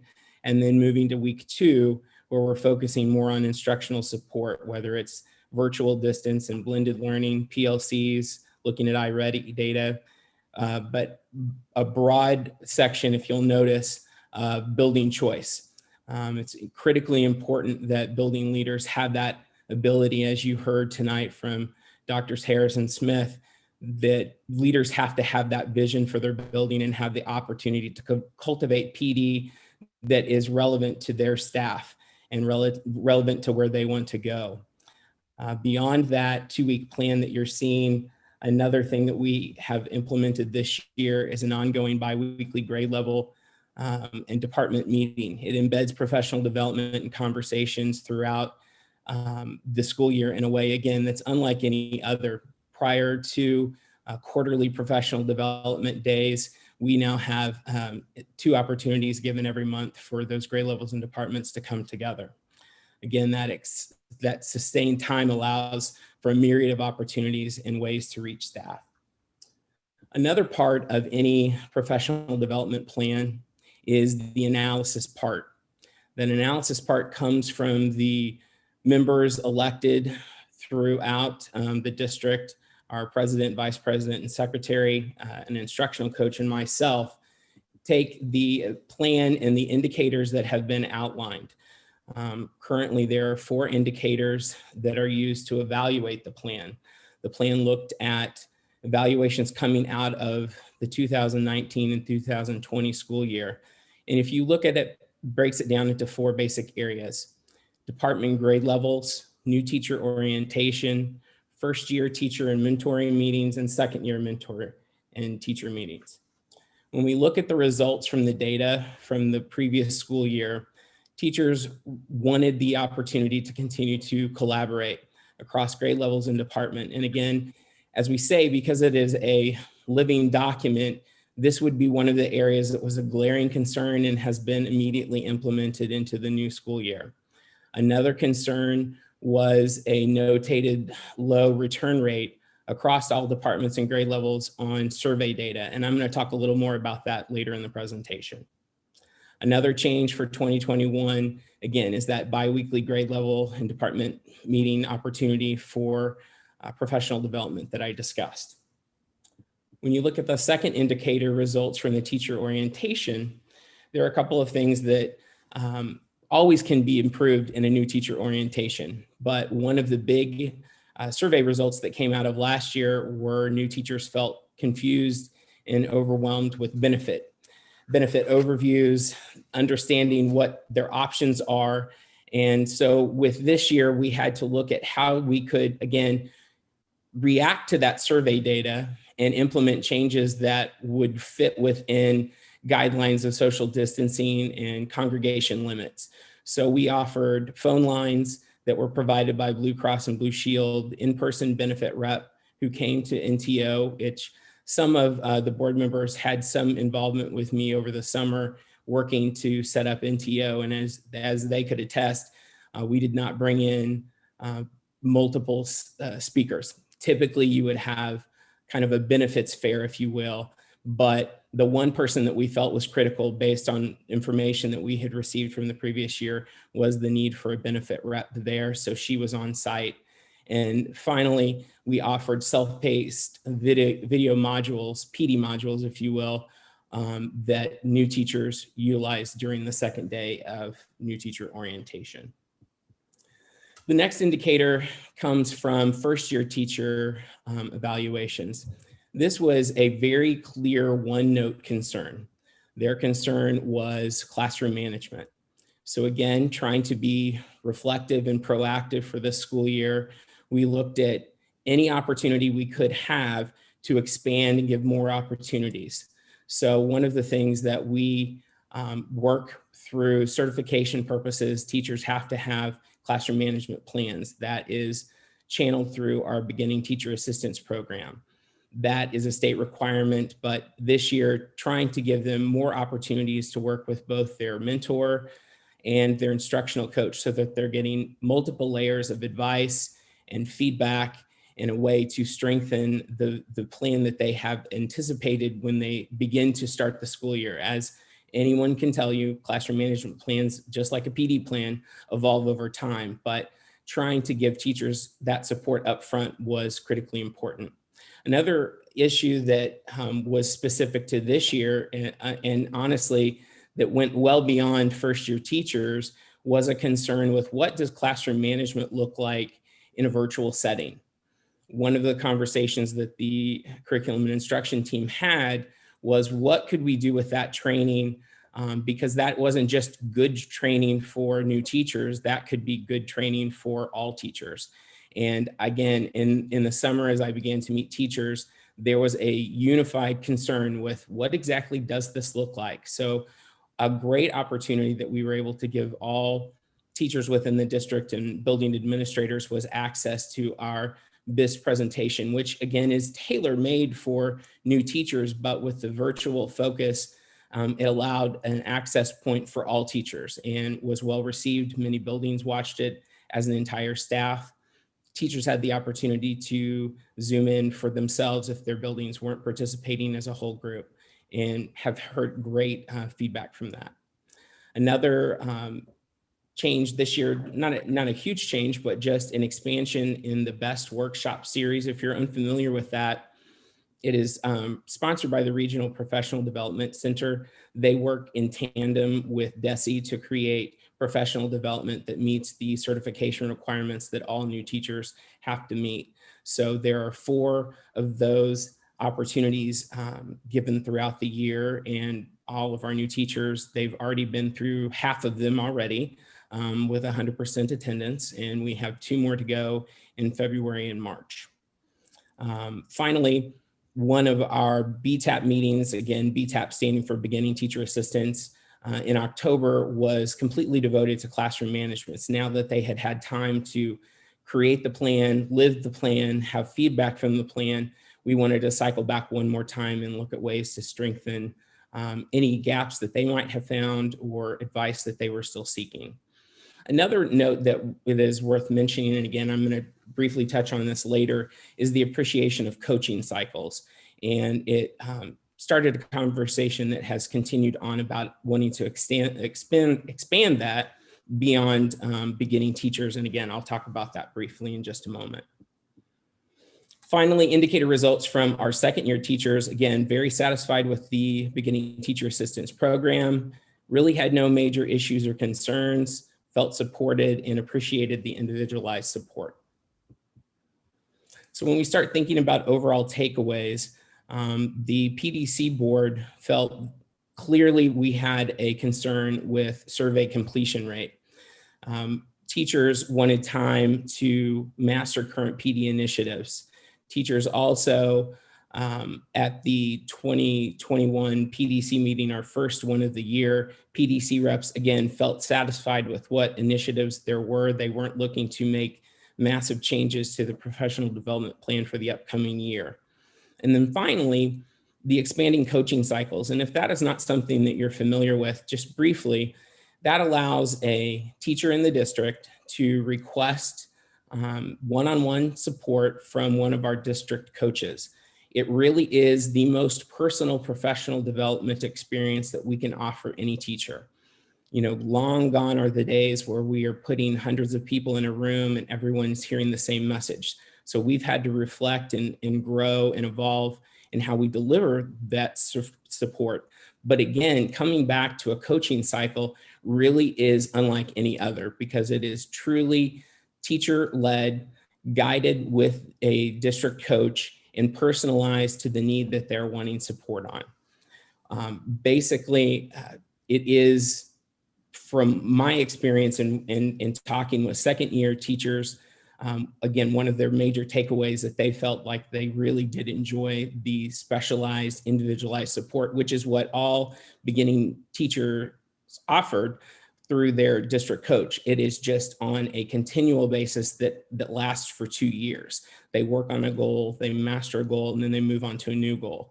So same concept, but a little shorter. It does not take an entire year. A coaching cycle does not have to take that long. So one of the initiatives that Dr. King and the CNI team have talked about are making sure that district coaches are always working with classroom teachers beyond the BTAP program on coaching cycles. That is dependent upon them making sure that they are developing and cultivating those relationships with teachers, because it is a very vulnerable position to be in. You really do kind of have to lay bare maybe a concern or an area of growth that you see in yourself, and you have to be able to trust someone to come and support you.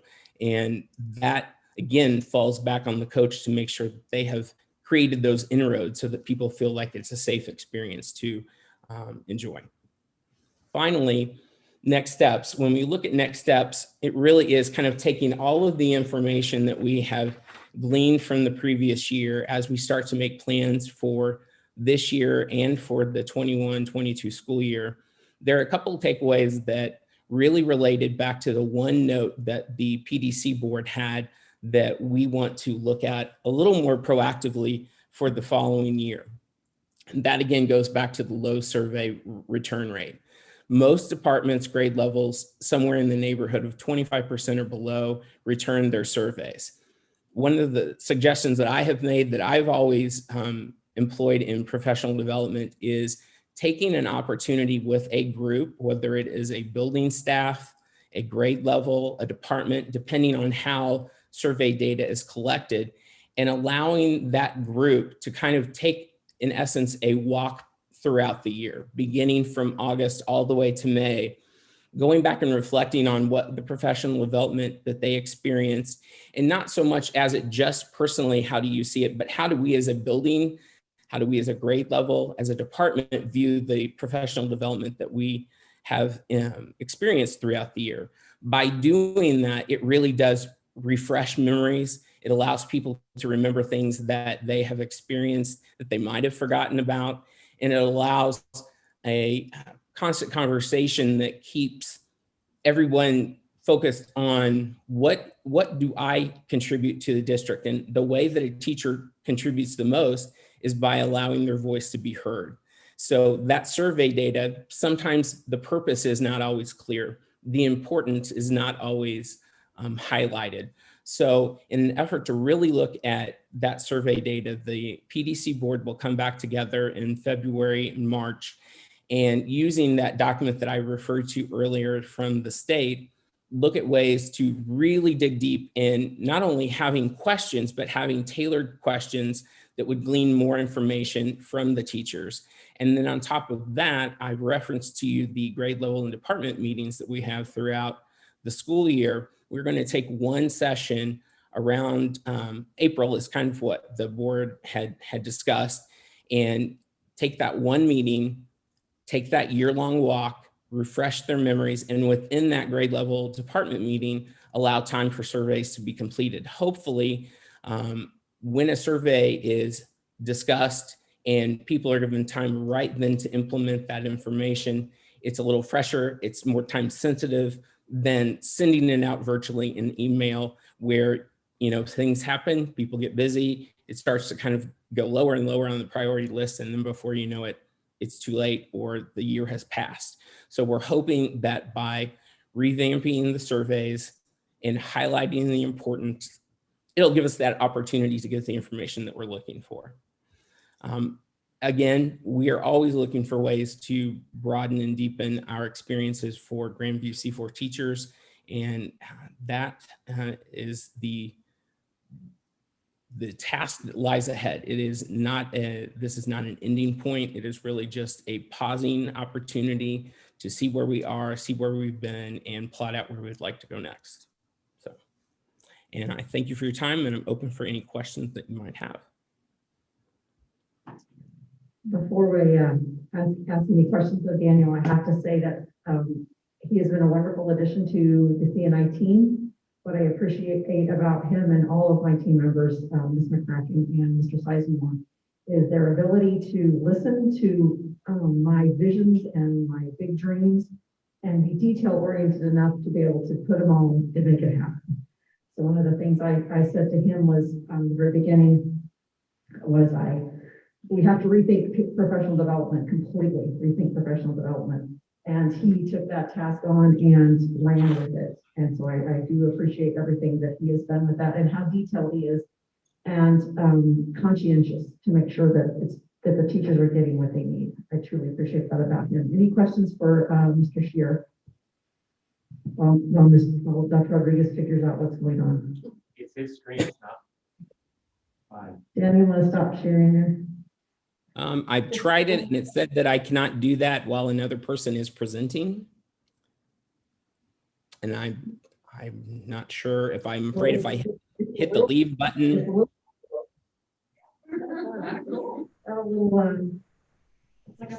Kaleidoscope thing going on. We'll just take over so he does it. There we go. Infinity and beyond. it's the journey that continues. Never ending task. So just a couple quick questions. The election of the team members, who votes on that? I'm sorry. Members of their faculty within the school. Everyone in the district votes to pick, the president, the vice president, all of those people for that team. For the professional development Yes. committee, yes. Yeah, okay. Yeah, And that then it's if I just say it starts at the building level. They elect the representative, and then those representatives vote on the members of the board. Okay, and that's based on, in the document we got, each building has a certain number assigned. Correct. Okay. Correct. And then how much are they involved in planning what PD happens for the district? Quite frankly, very little. They bring the things back from their buildings and then we plan it in the CNI. They're teachers, they don't have the time. They tell us what's needed and then we plan it. That's what I was trying to figure out, because it seems like there's a lot to do when I was looking at the duties. So There's a lot going on. Yeah. But I do think that the teachers, again, it goes back to making sure that they feel that they have a voice and that their experiences are valued. And that survey process is their opportunity to weigh in, probably in the most substantial way. As Dr. King says, that we provide that professional development, but it's their feedback that guides where we move. And sometimes we need to pivot very quickly. There might be, and I can think of many experiences this year where we had laid out a plan and realized there's going to be needed more support. It just gives teachers that opportunity to weigh in, and they trust the representatives that they have to represent their views. And I can assure you, meeting them with our first meeting, they are very, very much in touch with their staff members. They know who their PDC reps are, and they trust them to represent them in their best interest.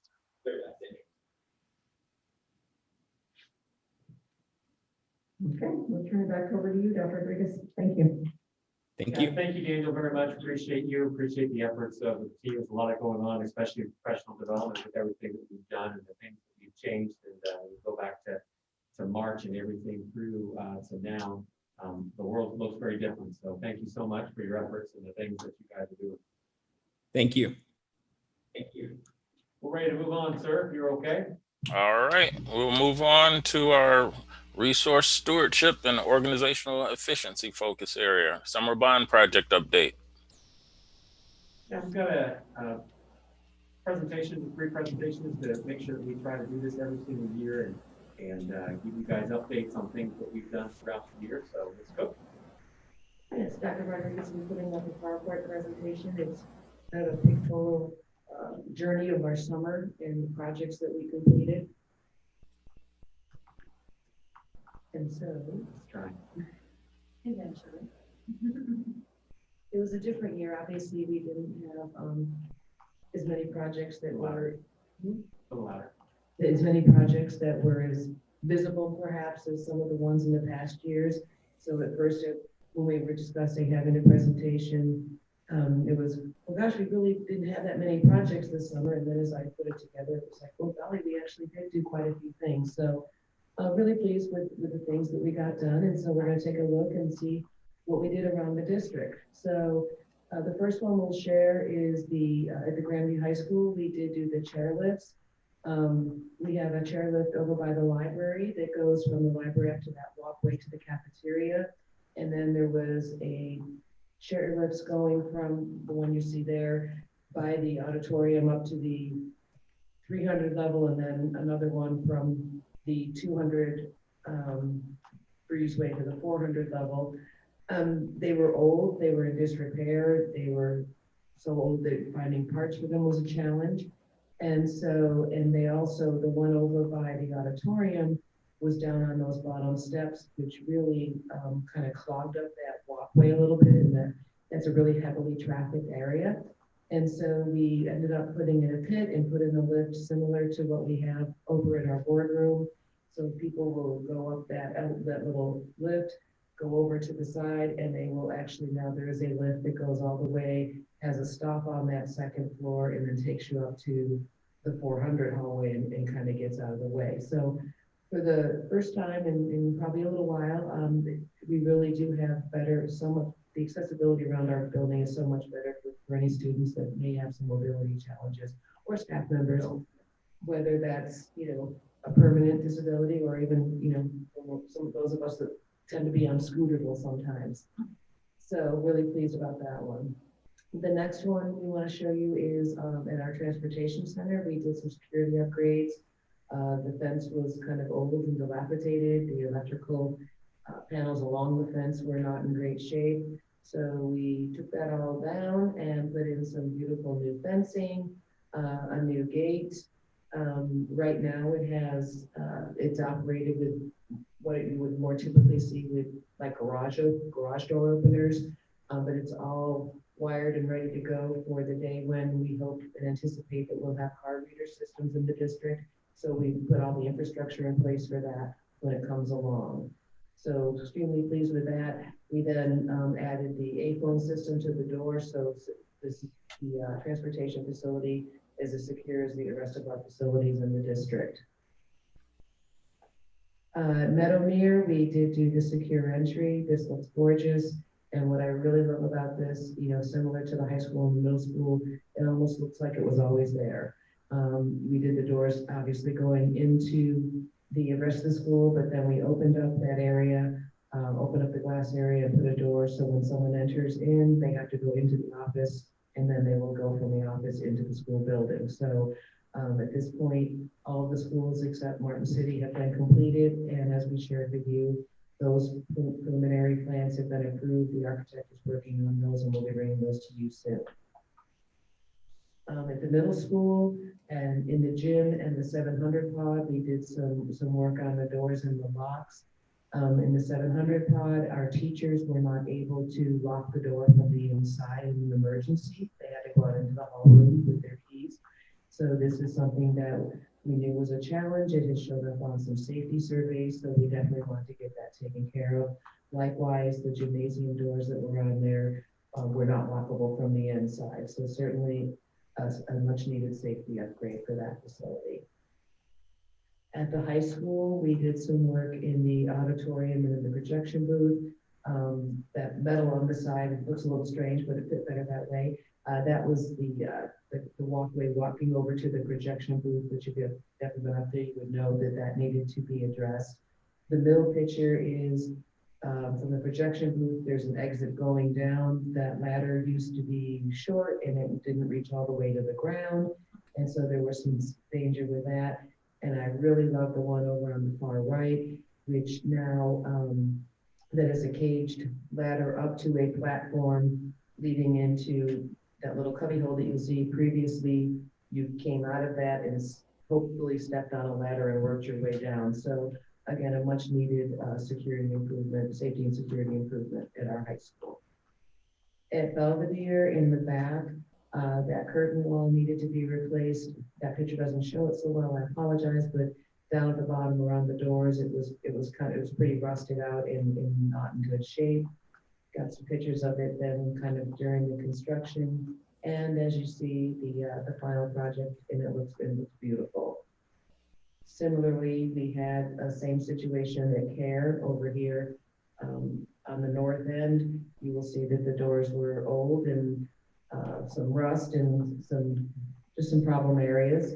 Went through and changed that out, and again, a significant improvement both in appearance as well as safety and keeping unwanted things out of our buildings. The next one is Meadowmere. We did fence in the entire Meadowmere property all the way from the building around the property and back to the other side of the building. Additionally, the concrete at the front of the building and the sidewalk needed some attention, and that the picture on the right there is that the pathway across that little culvert. Just before this, that had some kind of bars there with some fencing. Sometimes it was really just not a safe environment, so we extended that fence all the way down and filled that in to make that a safer walking path for our students. And it looks so much nicer, that entrance. At the middle school in Martin City, we did put in electric winches for basketball, which doesn't sound like a big deal unless you had to hand crank them. So that was a much needed and appreciated upgrade for those schools. At the middle school, we also put new carpeting in both the band and the choir rooms. It turned out beautifully, and I was quite impressed because doing the rubber molding around a round and square surfaces, they did a really nice job with that, and Dr. Smith was extremely pleased with that. And then we just did some flooring upgrades. As you know, we did the boardroom. Hopefully we'll be back there to enjoy that soon. At Con West, we did the teacher's lounge. I'm sure Miss Moy can appreciate that. And then at Martin City, we did some flooring and some restrooms. So just some general flooring issues throughout the district. So that was the projects that we had going on this summer. Just wanted to share those with you, and hopefully you'll get a chance to go and see Foreman yourself.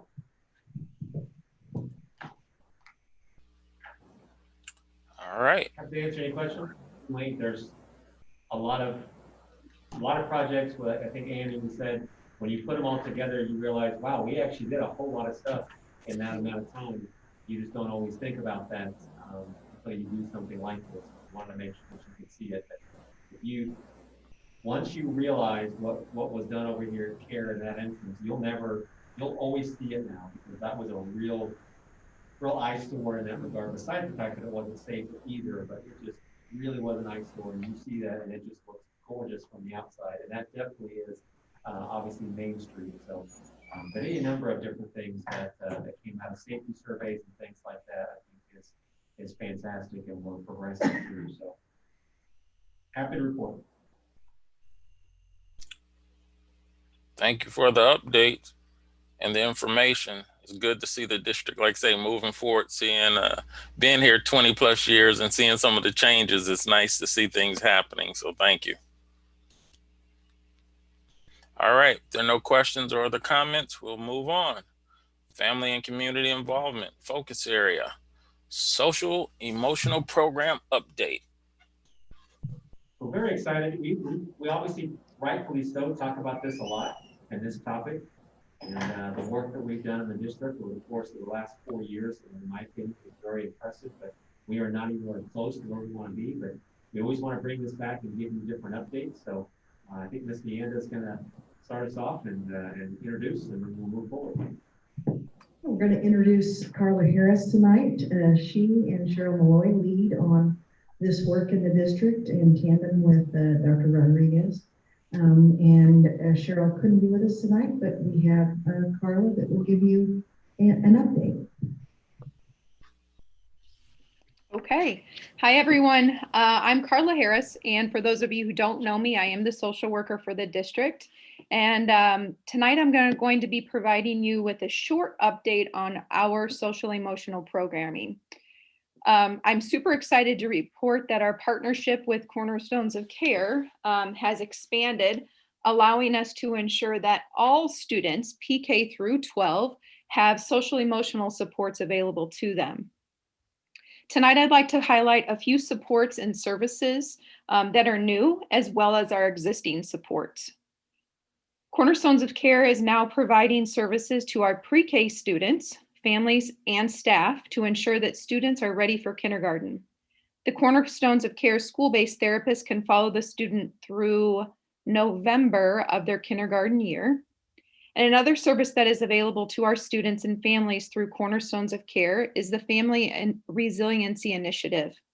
This is a therapeutic program available to students in grades K through 2. Dr. Rodriguez, can you click on that virtual calming room?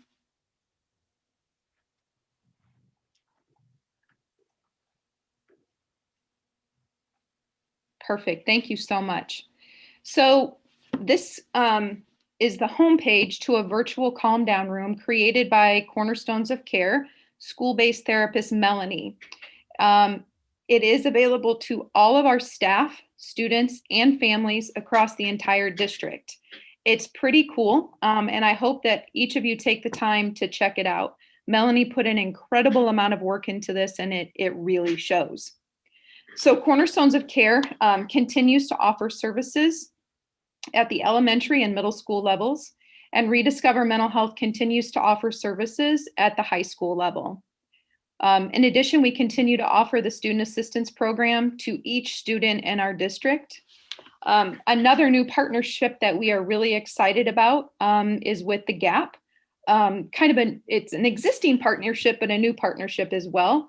They were able to secure a grant for a program that we call Putting Students First. This program involves intensive case management aimed at providing stability to families.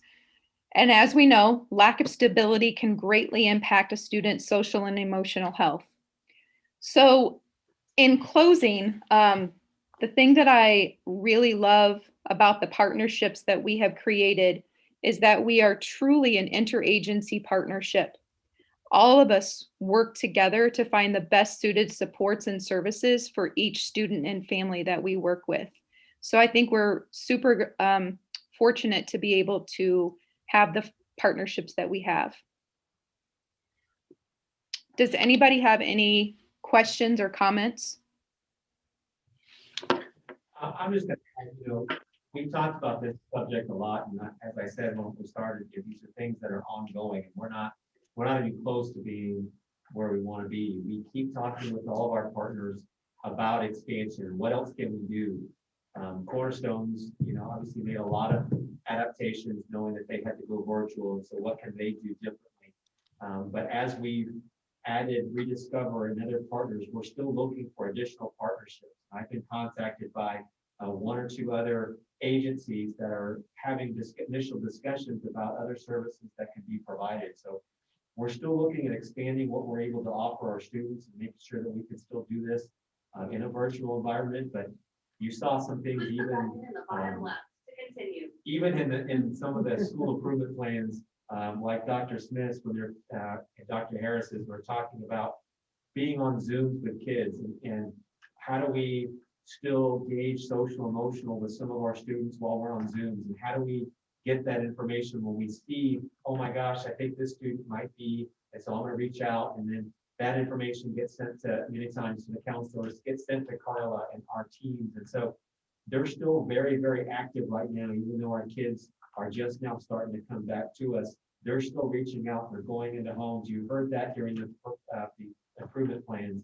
That's been going on for a while through the summer, and maybe even more so now than ever before. So there's still a lot of outreach, but again, we know, I think with Carla and with all of us, our biggest concern are the students that we're not reaching right now, or that we don't even know about, that are in crisis. And so we know that we still have work to do in that particular regard. But I still say this is one of the things that I'm most proud of as being superintendent, is the work that we've done over the last 4 years in this area. But I'm hopeful over the next couple of years that we can continue to add even more services and even more comprehensive approach to social emotional health for our kids and our staff.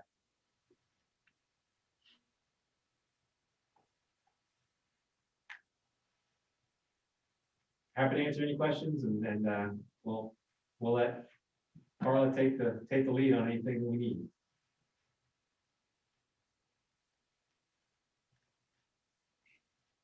Any further questions, comments? Thank you for your work. It's amazing to see our kids having access to resources like this, because you'd think in the past, if you even brought up something about social or mental health, any people look at you a little bit strange, like, what are you talking about? Or it's sort of taboo. And at least now it's coming out and people are getting the help that they need, especially for our kids. So thank you. Absolutely. It's absolutely my pleasure. Thanks for having me tonight, guys. Thanks, Carla, so much for your efforts. Appreciate you so much. All right, with that, we will keep on moving. Strategic governance focus area. I don't think submitted. That's what I thought. Any report of board members or agenda requests? Yes. All right. I want to report on Grandview Education Foundation. We surveyed the staff this year, and surprising results showed that a majority of our staff don't even know what Grandview Education Foundation is. So we need to rebrand and better communicate with staff. But then I wanted to tell you about our fundraising efforts this year. Just like with everything else, we've had to shift those. So we do have an upcoming fundraiser. This is new this year. We're going to do a cornhole tournament on November 7th at, I think that's a Saturday, at the new brewery. So the brewery is excited to get their brand out there. And it's $25 for a team of 2. And there's going to be a DJ there and beer, I'd assume. So that's the only thing we're doing this fall. And then we are proceeding with plans to, we've moved our trivia night to, I'm going to tell you as soon as January 14th. That's $100 for a team of 8, and it's going to be virtual. So that'll be new. The Heroes for Education Walk Run 5K has been moved to April 10th, and it's $25 a person. I'm not sure if we've decided that's virtual for sure or not. And then I think I might have told you this last time, we're proceeding with plans to combine the Employee Recognition Banquet with the Jane Bryan Distinguished Alumni Award. And it's going to be moved to Wonderscope this year. So that's going to be, we're excited about that venue. They've moved from, where did they move from? Shawnee Mission to Red Bridge Shopping Center. So we're excited about that. And you're going to get a chance to tour Wonderscope before the banquet. We still want to make sure we honor our employees, but this is part of our needing to rebrand and better communicate with staff. So we're also opening it up to trying to find bigger sponsors for that and inviting them in now that we'll have a bigger venue that more people can attend, hopefully, if things improve. So I think that I covered everything. Thank you so much. Any other report of board members or agenda requests? I don't see any heads moving, nodding. No? Okay. Well, we'll move on to adjournment. I'll entertain a motion. Don't everyone speak at once.